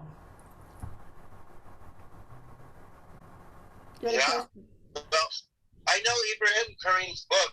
I was introduced to him, and he sent me a copy of his book. There's the acoustical resonances on the inside, and then there are the electromagnetic frequencies, which is what I found. And I did a huge amount of math to discover an enormous pyramid scale that's all based on the golden ratio 5, Right. 1.618, 0.33987, and I use that as an octave because the pyramid angle is born out of 5. Right. And then when we found, in this talk we gave last night, that the Washington Monument, if you draw 2 circles whose diameter is the exact height of the monument, the Vesca Pisces that forms in their intersections is the height of the Great Pyramid, precisely. The finished height of the Great Pyramid. And it's very precise. So that means there's a higher dimension to the pyramid, but there's a ratio of the Vesca Pisces height to the height of the Great Pyramid. So that gives us a whole other dimension to work with. But I found 3 scales of frequencies: a minor scale of 120 tones, a mid scale of 120 tones, and a major scale of 120 tones in the pyramid map. And they basically exist in the kilohertz to megahertz spectrum, but then when you 10 base move the decimal over to the left, you're in the audible spectrum. And when I tone test them with an audio tone program, they're superior melodically in their transitions to our traditional chromatic music scale, which is A, B, C, D, F, G, and the flats and sharps makes 12 tones. And then you have an octave and a fifth and a third, etc. Right. So our music scale is still quite beautiful. It's just that there is another scale there that doesn't correspond to our scale in the wavelengths of the mathematics in the dimensions of the pyramid. She really feels that having the frequency go through some big structure could help heal the whole world, basically. Yeah, I know. I really think the Washington Monument just needs to be inversely activated, and it will inversely transmit, because the Washington Monument, as a monopole antenna, the wavelength is 4 times its height. That's the way monopole antennas work. So when you calculate the speed of light in inches divided by the wavelength in inches, you get your top frequency, and then you divide it by an octave, which is 2. Divide by 2, divide by 2. And I did that 10 times, and I arrived at 432.333 hertz. And that just blew my mind. And of course, Washington Monument is really the master to the Great Pyramid, proportionally through the Vesca Pisces, would mean the 432 is part of the Great Pyramid scale, Right. of the hidden scale of the Great Pyramid. So that makes sense what you were saying. Yeah, well, what Ibrahim wrote in the middle. Abraham, what he wrote in his book was F sharp, A, C sharp, D sharp, and those I added up, and they came to 432, and that's where I was like, "You got to be kidding me!" And then I had written to him. We were supposed to go to Egypt, but then the COVID thing hit, and I was stuck in Ireland in lockdown, and I haven't heard back from him since. So I don't know what happened to him or where he went. I was getting in touch with him about the differences and changes in the structures and the frequencies in DNA, and our DNA would change its structures, and then through the change of the structures of the DNA, you can alter. And this is the third trilogy that I'm working on right now. That by changing the structures in the DNA at like a local level, tiny level, you can actually have transcription at that point. And that I fell upon this sort of backwards because the electromagnetic fields, I think, are amplified by structural change from biochemistry in the DNA, and that's allowing them to transcribe. But long story short, back to the 528, the structure of the water in the DNA stabilizes the DNA, or in the cells, stabilizes the DNA. So I'm looking at all of this, but what about sending out scalar waves with the frequencies? Would that do it to the entire world? Well, I mean, the wavelength travels at the speed of light, but it gets weaker and weaker as you get more distance from your transmitter. So my idea is to have everybody at a precise time, which is spring, equinox, summer solstice, etc. They get the frequencies that I've recorded from Washington Monument scale, which is the 432 scale, by the way, and they play it at exactly 11 a.m. Eastern time. And what happens in the track is every 3 minutes the next frequency comes on, then the next frequency. And because we're all playing them at the same time, they will feed back through the entire transmission of the internet, because everything has feedback electrically. Okay. So that means if everyone does this together in a unification, well, I don't know, we might even wipe out coronavirus. Like, I don't know what's going to happen. But this is the plan that we're trying to do. And I think the instructions are on my website at davidstrada.co/Washington. And there's a couple of videos there, too, that really go really deep with the graphics and the whole presentation. Oh, great. Send those to me, please. You have to distribute that frequency that you want everyone to do all over the planet at the same time. Rather than transmitting it from one location, it will get weaker and weaker with the inverse square law to the distance of the transmitter. So I know people all over the world, and we can set up a whole network. I don't see why not. And then have this going all over the world. So it's all about timing. So if you pick a time, 11 a.m. Eastern, and how that corresponds to Mountain, Pacific, and everywhere else on the planet, and everyone does it at the same time, it's gonna create a feedback loop through the entire cell towers. All the cell towers will receive the feedback, and then they're distributed all over the world. So they will inversely get a feedback resonance equal to what everybody's doing, because you're increasing amplitude by the more people that do it at the same time. Okay. Okay. Oh, this is fabulous. All right. Well, as I said, I've got a friend in Ireland. He's got a whole bunch of people working with that he collaborates with. Anyway, let me put it that way. He's a physician, and he built pyramids, absolutely to-scale pyramids in his garden. And I'm going to send off his contact information. His name is Eric Dilworth. I swear Eric is not of this planet. He's like in his own realm. But he's done them all absolutely to scale. He's got crystals. The crystals in them also have been measured. He's got 3 pyramids in his yard.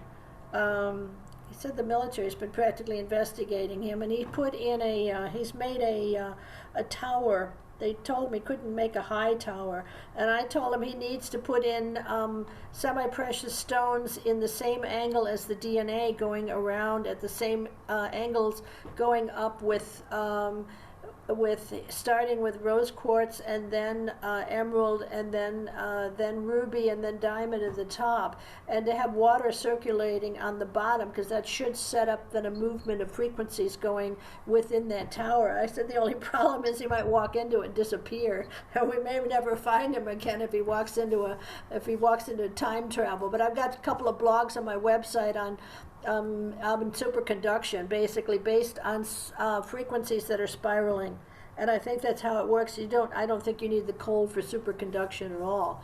And that's what I saw with that graphene paper they folded, and it turned into a superconductor. So I'm kind of looking into this with the superconductor. Obviously, my main goal and orientation is to save my patients' lives, and I do it now, but it's just so freaking complicated. And I know that we need the frequencies to help to reestablish their entire basis of their bodies, and that's why I ended up tuning into your work and your stuff and Horowitz's work and so on, to see, okay, how can we extrapolate from this? What do we need to do?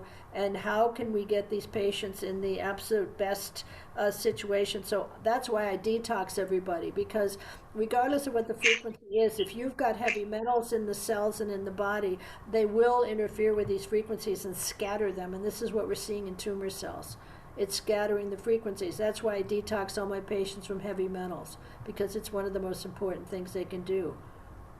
Right. Oh yeah, yeah. But once you detox, though, then you have to, with frequencies, then you have to give them a harmonic frequency to rebalance, because the detox is, you can't leave them in that detox frequency state.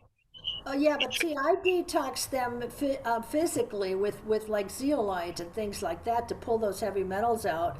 And then I'm thinking that what we need then is to establish the frequencies that you have for healing, whether it's 528 or 432 or both, so that we can then get the body after, to continue. The bed systems have the 14-pointed vortex coils, and there's 4 coils, and you put the magnets and the rubies in there and the sapphires. And I think that is the most efficient transmitter to get the entire endocrine system working properly, in combination with herbs and supplements. I mean, it's Right. That was the first thing I told her about, was the vortex bed and Tom Mueller and the the video. And what was interesting of what I heard from doctors is that she talked to Dr. Kareem, and she asked him to do calculations of the DNA, and he came back with 528 as a calculation. Maybe she can Actually, explain that. Dr. Kareem didn't give me the 528. It was a scientist who was measuring the chromosomes in Canada. And I said, what's your final number on here? And then I asked him if it were 528, and he said, I don't know. Let me check. I'll get back to you later. So he sent me another email and said that's what we found, and I almost fainted, because I began to realize that all of these numbers played a role and all worked together. I mean, it's like you've seen this long before I did. The mind-boggling of how the hell did anybody know this? Thousands of years ago, where you're balancing out a system that has actually been pre-programmed for us for thousands of years. We were just either too naive, too stupid, or too blinded to even realize that there was something else out there. And I think that this is where I've come to.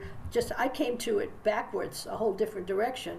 I studied 58 semesters and did 4 disciplines and 3 doctoral disciplines, and I feel like I don't know anything because I need to learn a whole new area, and I've been involved in physics and more physics in order to see how these pieces of the puzzle fit together for me to help my patients save their lives. I'm not saving their lives, I'm helping them to save their own lives, and I think that that's what the crux is in the long run. So all of the things that we can do in order to help them at this point is fantastic. And as I was saying before, there is an embryonic tissue from a baby pig bladder that Dr. Badalak discovered about 10-15 years ago that increases stem cell turnover.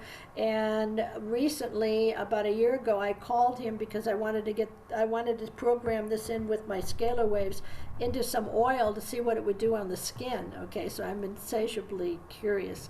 And what happened was, I said I was in oncology, and he said, oh, we put it in with a petri dish in glioblastoma cells, and they all turn into normal cells. And I said, oh, it must be frequencies. And then I was hung up on, and I thought it was the stupid German telecom telecom because I was living in Germany.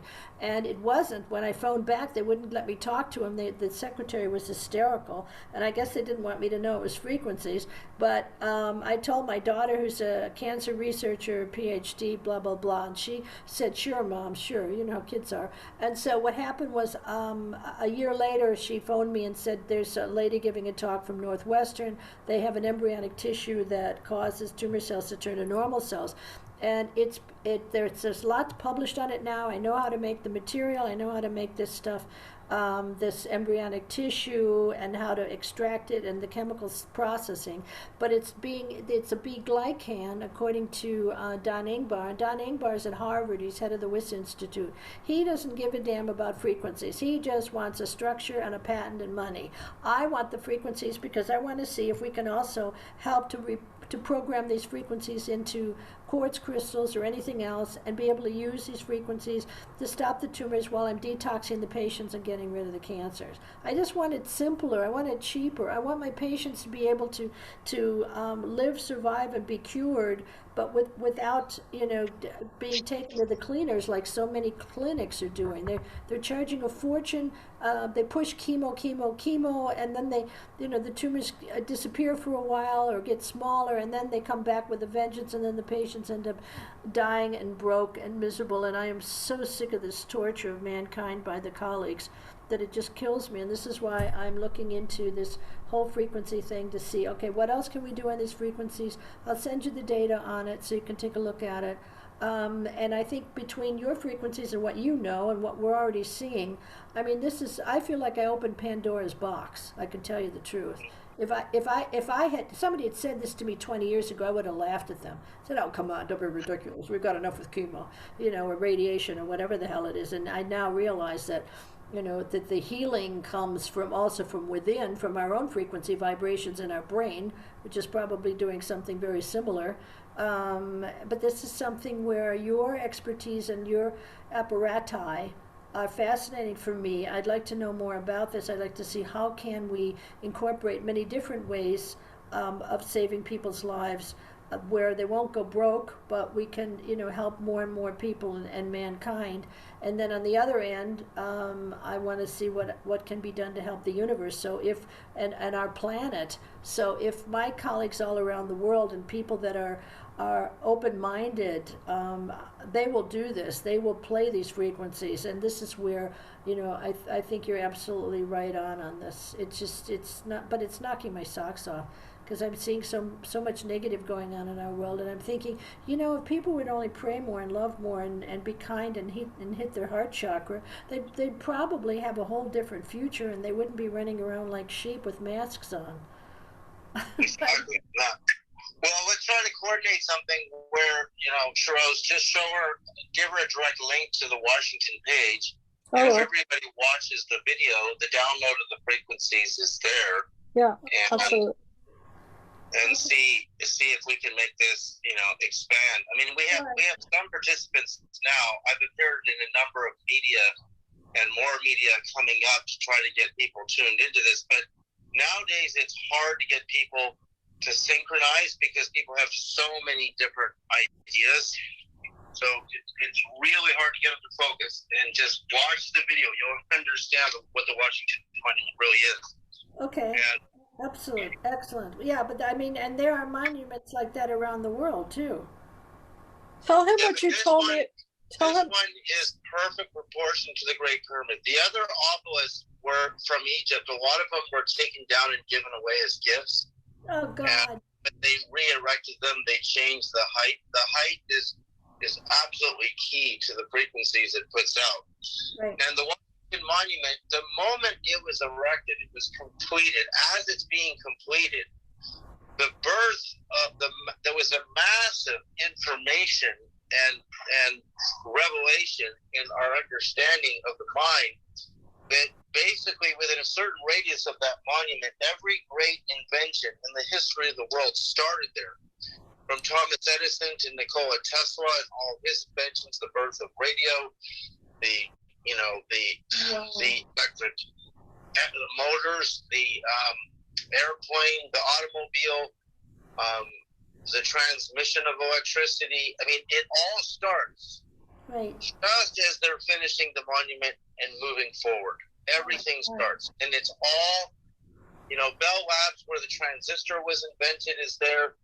They're all within a close enough approximation to the monument, and you can see on a timeline. I actually have to develop a timeline of the moment the monument is being completed in the mid to late 1800s, and then all of a sudden everything happens. It all happens, including the internet. It was born by two American scientists from the East Coast, were the first ones to do it. And then as the technology rippled across the planet, the revelations, other people copied it, and they had their input, but it didn't start there. Every single invention, it changed the history of this planet. They all happened suddenly when that thing was completed.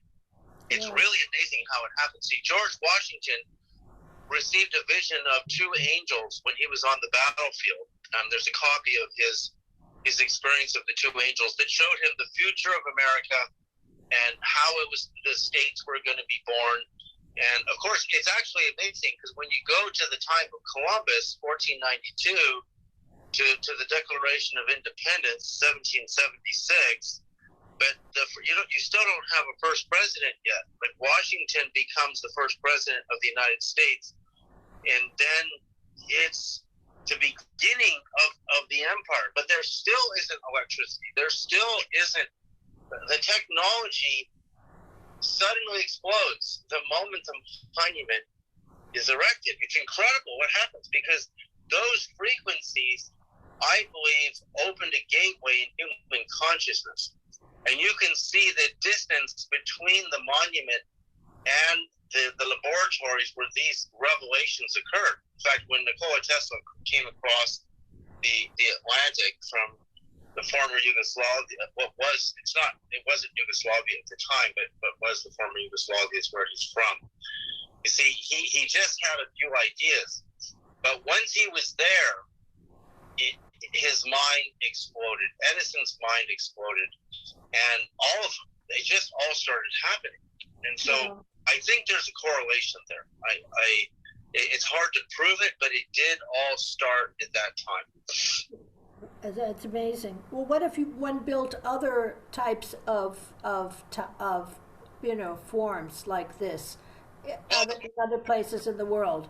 As long as they're harmonic proportions, like that's what the staff of Moses is. If you look at the staff on our site, there's good videos I did there explaining exactly the same thing. Every ancient Egyptian god, goddess had their staff, including the kings and the queens. And if you read Jesus in Mark 6:8, when he disperses the apostles, he tells them, you have to have your staff with you, which means he would have trained them in it, because he tells them you can forget everything else except your staff.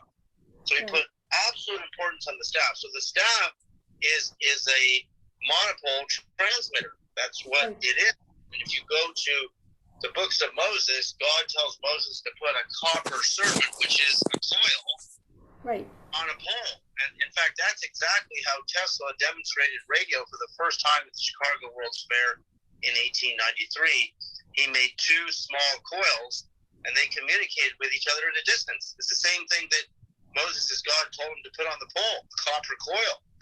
So that's where it all started, right? Well, our DNA is an antenna also. Exactly. It's a coil. So, and what Claude Montagnier proved is DNA receives frequencies. This was a huge discovery. If our DNA can receive frequencies, including very low frequencies, I think he measured around 7 hertz. Wow. Then that means that we can electromagnetically transmit and receive. Right. So, Dr. Flavin was talking. I'm just looking at the date here. The monument was. There's a whole timeline. Dr. Flavin was telling me how she tried to get in touch with Luc Montagnier as well, but wasn't able to, I believe. Is that correct?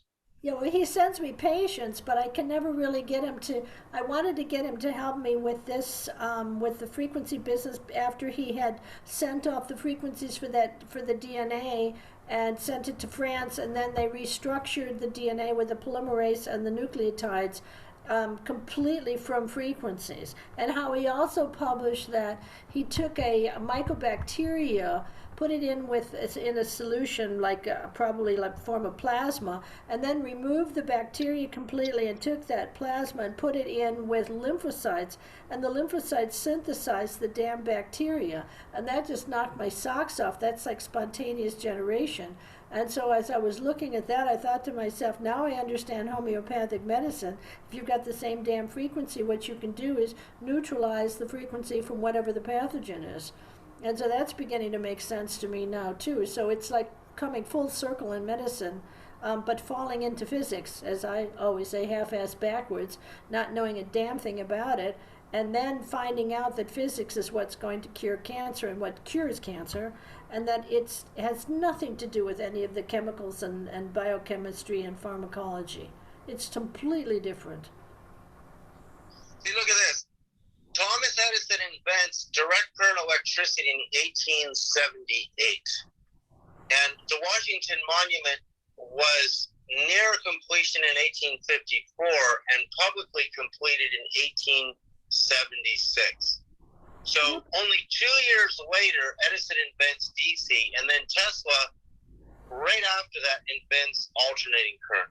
Right. And then radio followed. So the timing is impeccable to the monument because the monument is a frequency transmitter. And the monument, the vision starts with George Washington, the founding father, Freemason, and first president. Right. And he hands it to Thomas Jefferson, who hands it to Robert Mills, right, who designs the monument to the very precise finished height. Right? So therefore, there's a purpose. See, they can't explain the sudden leap that occurs historically in evolution. But you can also go to here. You go to the book of Isaiah 19:19. Isaiah 19:19. And you'll see that in the Bible, the Lord God tells them to erect a pillar to the Lord God in the land of Egypt. And what this does is it brings in the frequency. And it gets rid of the disorder, the chaos, and the wars, and it establishes also a temple. There's a pillar and a temple. So that means that when the vision came from the two angels to George Washington, that the Washington Monument was envisioned to be completed. It was actually the tallest building in the history of the entire planet because it's 555 feet, 5 and 5.125 inches. And the Great Pyramid of Egypt is 480.69 feet, which is a little bit shorter. But when you take the Washington Monument again, you make two circles, its height, it's the Vesica Pisces, which is 86 point something percent that of the height of the circles in the monument. You get the finished height of the Great Pyramid of Egypt, which means they're in perfect synchronistic harmony to each other. Yeah. So that means, again, why did nowhere else in the world did these inventions suddenly emerge? Like they all happened there. I mean, how is New Jersey and New York City to the monument, and Bell Labs, where the transistor was born in 1947? And I mean, I can go down the list. It's amazing. It's amazing because the airplane, the invention of the birth of the airplane, all of them, the internet, everything.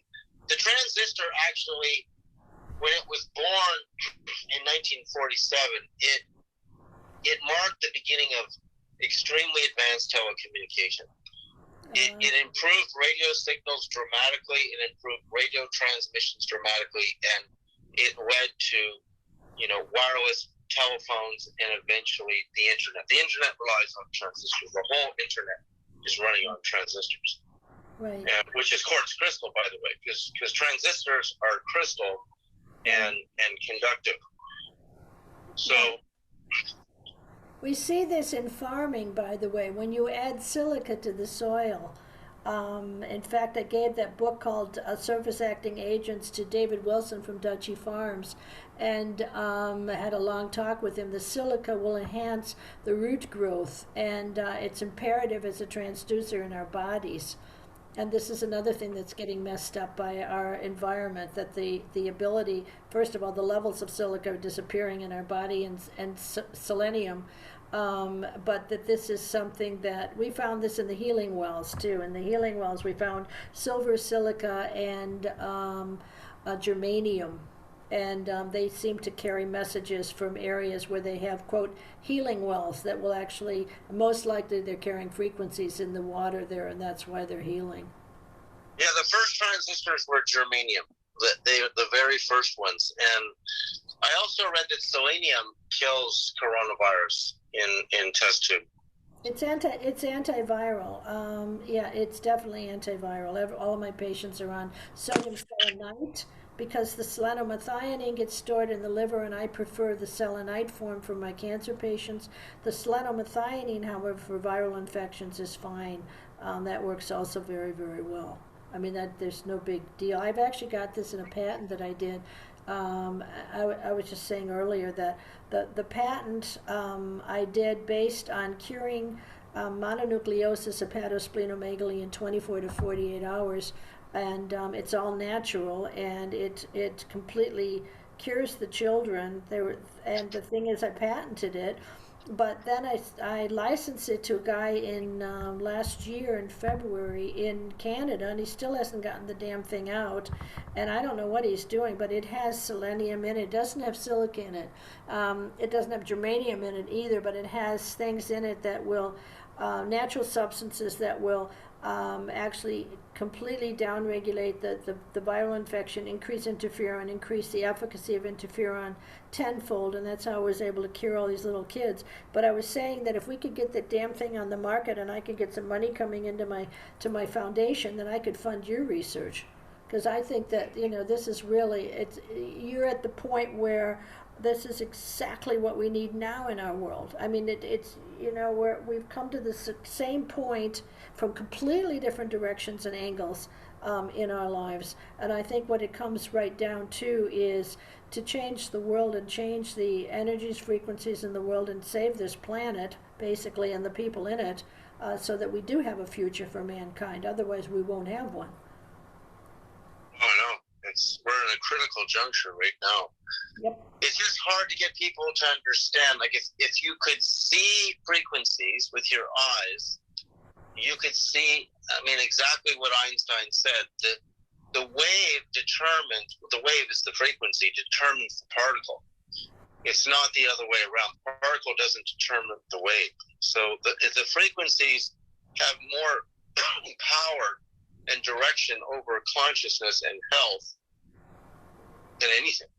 Oh yeah, you don't need the particle. It's true. That's right. I see that with light, and I see that in Pop's work. Prince Albert Pop. Yeah.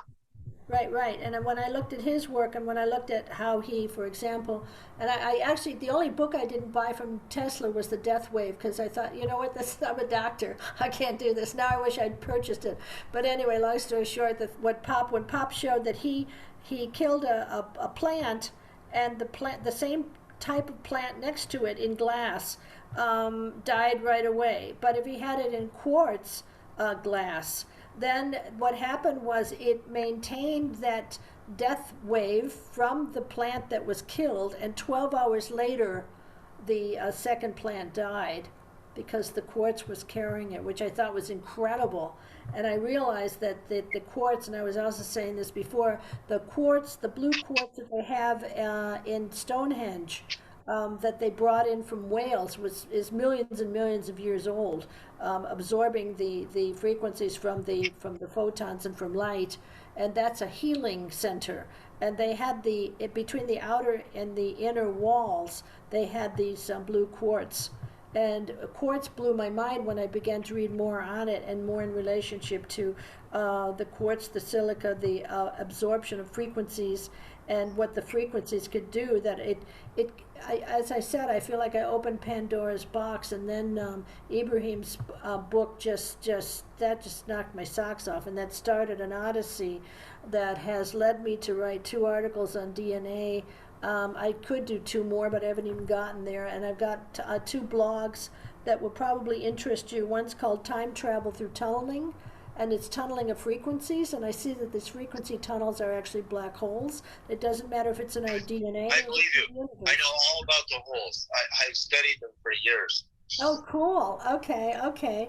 Yeah, nobody answers me on this. I wrote to that Nobel Prize winner out in where is she? California, who figured out the mathematics for the black holes, and they wrote in this science article they can't figure out why they can't see them. And I said, you can't see them because there's spiraling frequencies, and there's quantum physics inside of there. It's not, well, they found them in semiconductors. You can Google semiconductor holes and quantum tunneling.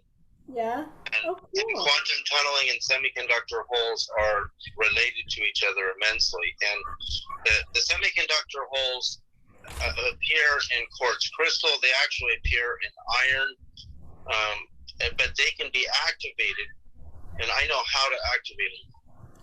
And then you open up these little micro holes, and incredible things happen. Incredible. You don't need a huge wormhole to cause things to move around and to move information faster than the speed of light. All you need to do you've got to read my little blog on my website then, the one called Time Travel Through Tunneling. Yes. Yeah, okay. I want to read it. Send it to Schroes. Schroes, I have to go right now for a bit. Okay. I better go too. I didn't Nice realize. to meet you. Well, right back at you. I can't wait till we can all coordinate all of this. So we'll work on it, okay? And hopefully I can fund him. But let's synchronize this event for the spring equinox. Okay. Well, I'm on with like half the world, so we'll do it through. I've got people in Israel. I've got people in Russia, Moscow, Canada, all over, Bahamas, you name it. Okay. Okay. All right. Well, David? God bless you. Have a great day. Okay, sorry to interrupt whatever it is you called me for, but I thought it was important that you two talk. Oh no, it's good. I'm really glad we talked because she can help us make this happen. Okay. And I want to see more about what she's doing, but I just have to run with family stuff right now. Okay, carry on. I'll talk to you today or tomorrow, whenever. We'll talk soon. Okay, bye. Okay. Bye. Well, you're so lucky he called right then. No, it's a plan.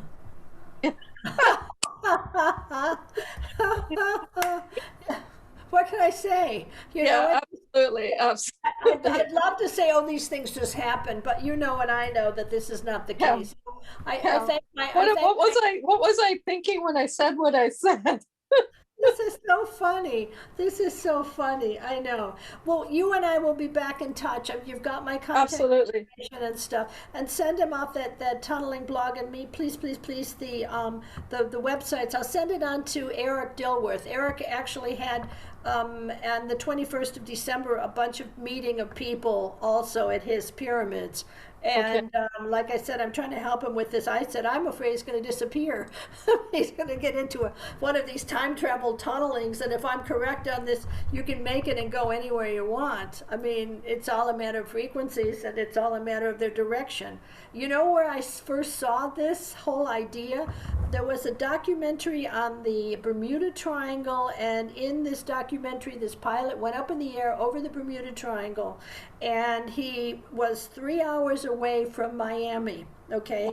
And it was like a small private plane. He got up in the clouds, and all of a sudden the instruments all went crazy. And he was scared. He thought he was in the middle of a storm or something. And he said he saw in front of the clouds these rings, and I think it was spirals, but he saw these rings in the front of him. And he didn't know what the heck to do because none of the instruments were working. The plane was still flying, but none of the instruments were working. 10 minutes later, he gets a phone call. He's out of the clouds. He gets a phone call from the Miami airport. Who are you? You're over the Miami airport. Now, he'd only been gone 10 minutes. It's 3 hours away. And Right. he told them who he was, and they said, but that's impossible. You just left 10 minutes ago. So this was on a documentary about the Bermuda Triangle, and that's when I first saw these rings and spirals, and I thought, well, that's interesting. And then it was years later when I started looking at the DNA, and then the tunneling, and then Pop's work, and then more and more into, even the beryl stone and how it was tunneling, and then frequencies, and looking at how these frequencies were. And then when I saw this woman twisted the graphene paper, this physicist, and it became a superconductor, and I'm looking, holy shit, it's all hexagons. And it's like, man, these are spiraling frequencies. That's Right. how it works. And then all of a sudden it was like, wham! You know how things come and they're all in the background, Yeah. all in the background. All of a sudden, wham! It comes together. So that's where I am now. That's why today happened. Right. I Right. thank the universe. I will say prayers of gratitude tonight, and Yeah. continue on doing everything I can to help change the world, save lives, and we'll get there. We'll get We'll there. I we'll know get we will. God bless you. bringing it to the world is a huge leap of faith. Yeah, it's extremely difficult because you not only have your doubting Thomases and your skeptics and so on, you also have your ignorant people who are suffering from ignorance and arrogance at the same time, who do not want to learn. And that's the thing. They don't want to open up because they're afraid of what they'll find. And so they block it, block it, block it, and say, oh, that's ridiculous. Or they're in a situation where they're working with military or government or whatever, and they're afraid of their reputation. Yeah, And that's probably why nobody wrote me back when I talked about time travel and tunneling. They're probably already doing this and how it's spinning frequencies, and this is the black hole, and that there's no dimension inside of there of time. It's quantum Right. physics. It's completely different, and the entire electromagnetic field is completely changed inside these things.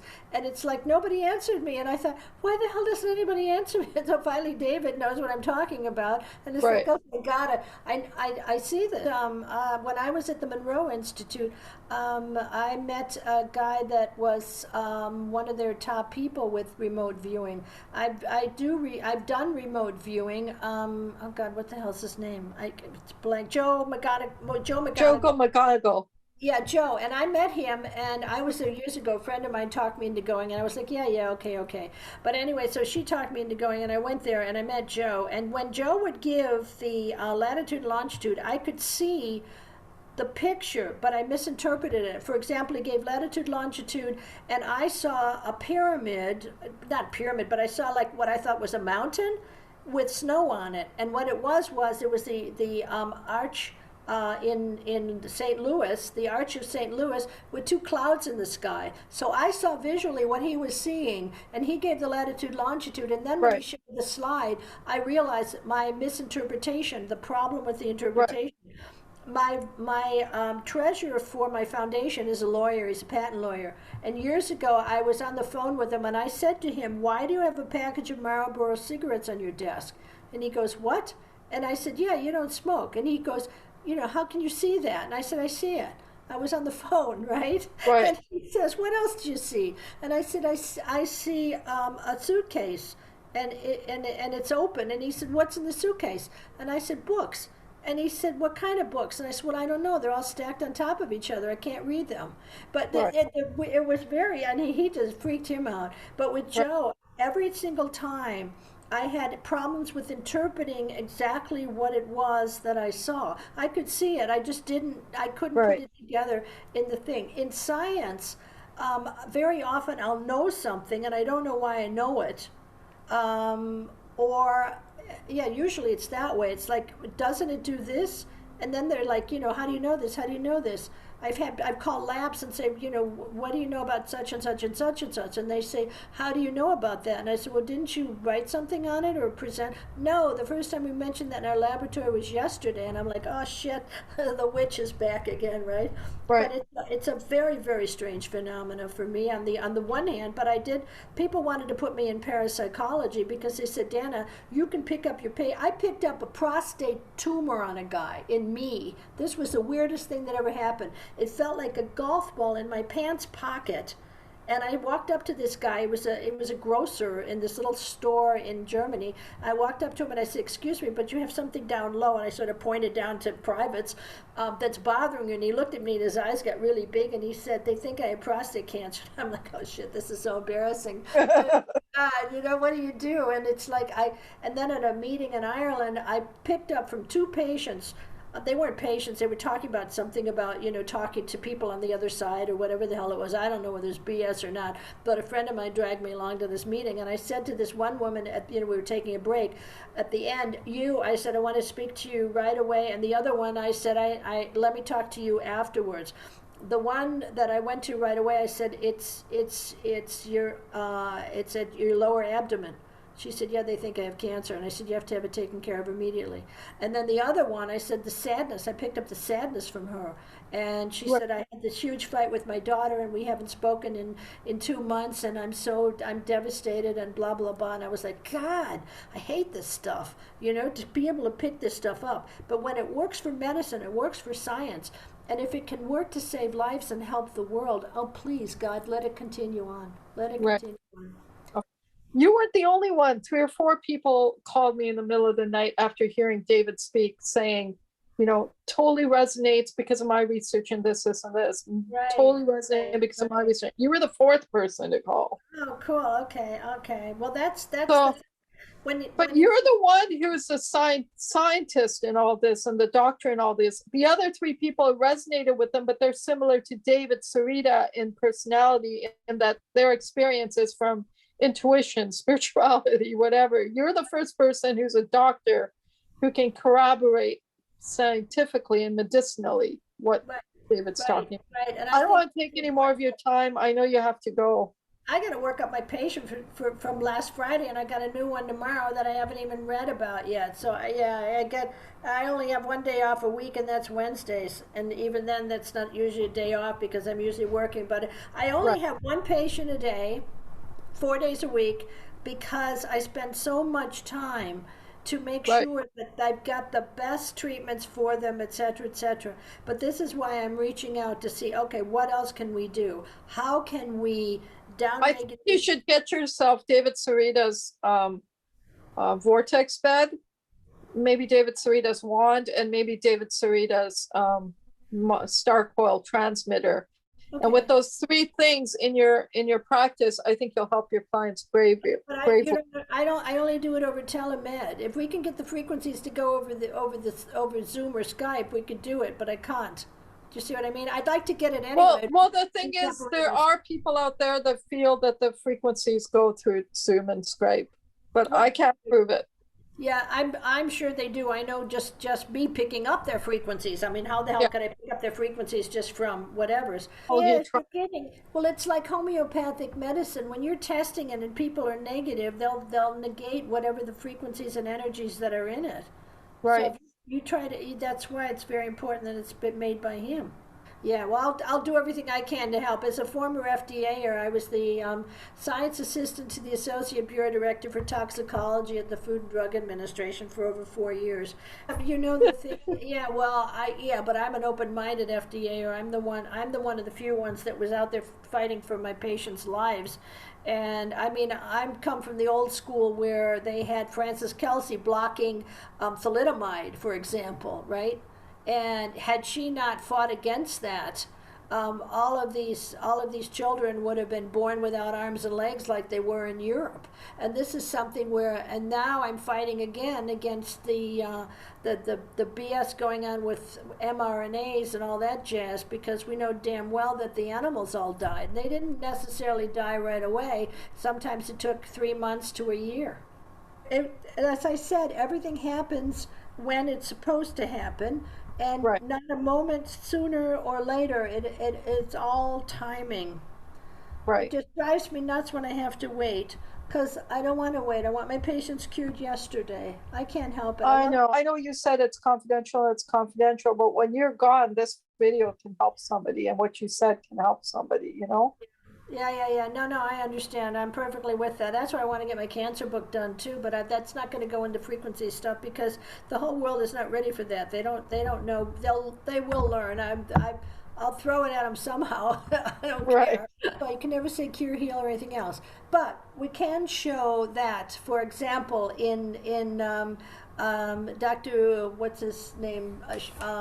His whole name is Well, Dr. no, John, Mushik Jan. Yeah, John. John. That how he showed that in cancer cells there's only 20% structured water, and how in the and then how they showed that the structured water is important for DNA stability. And then Right.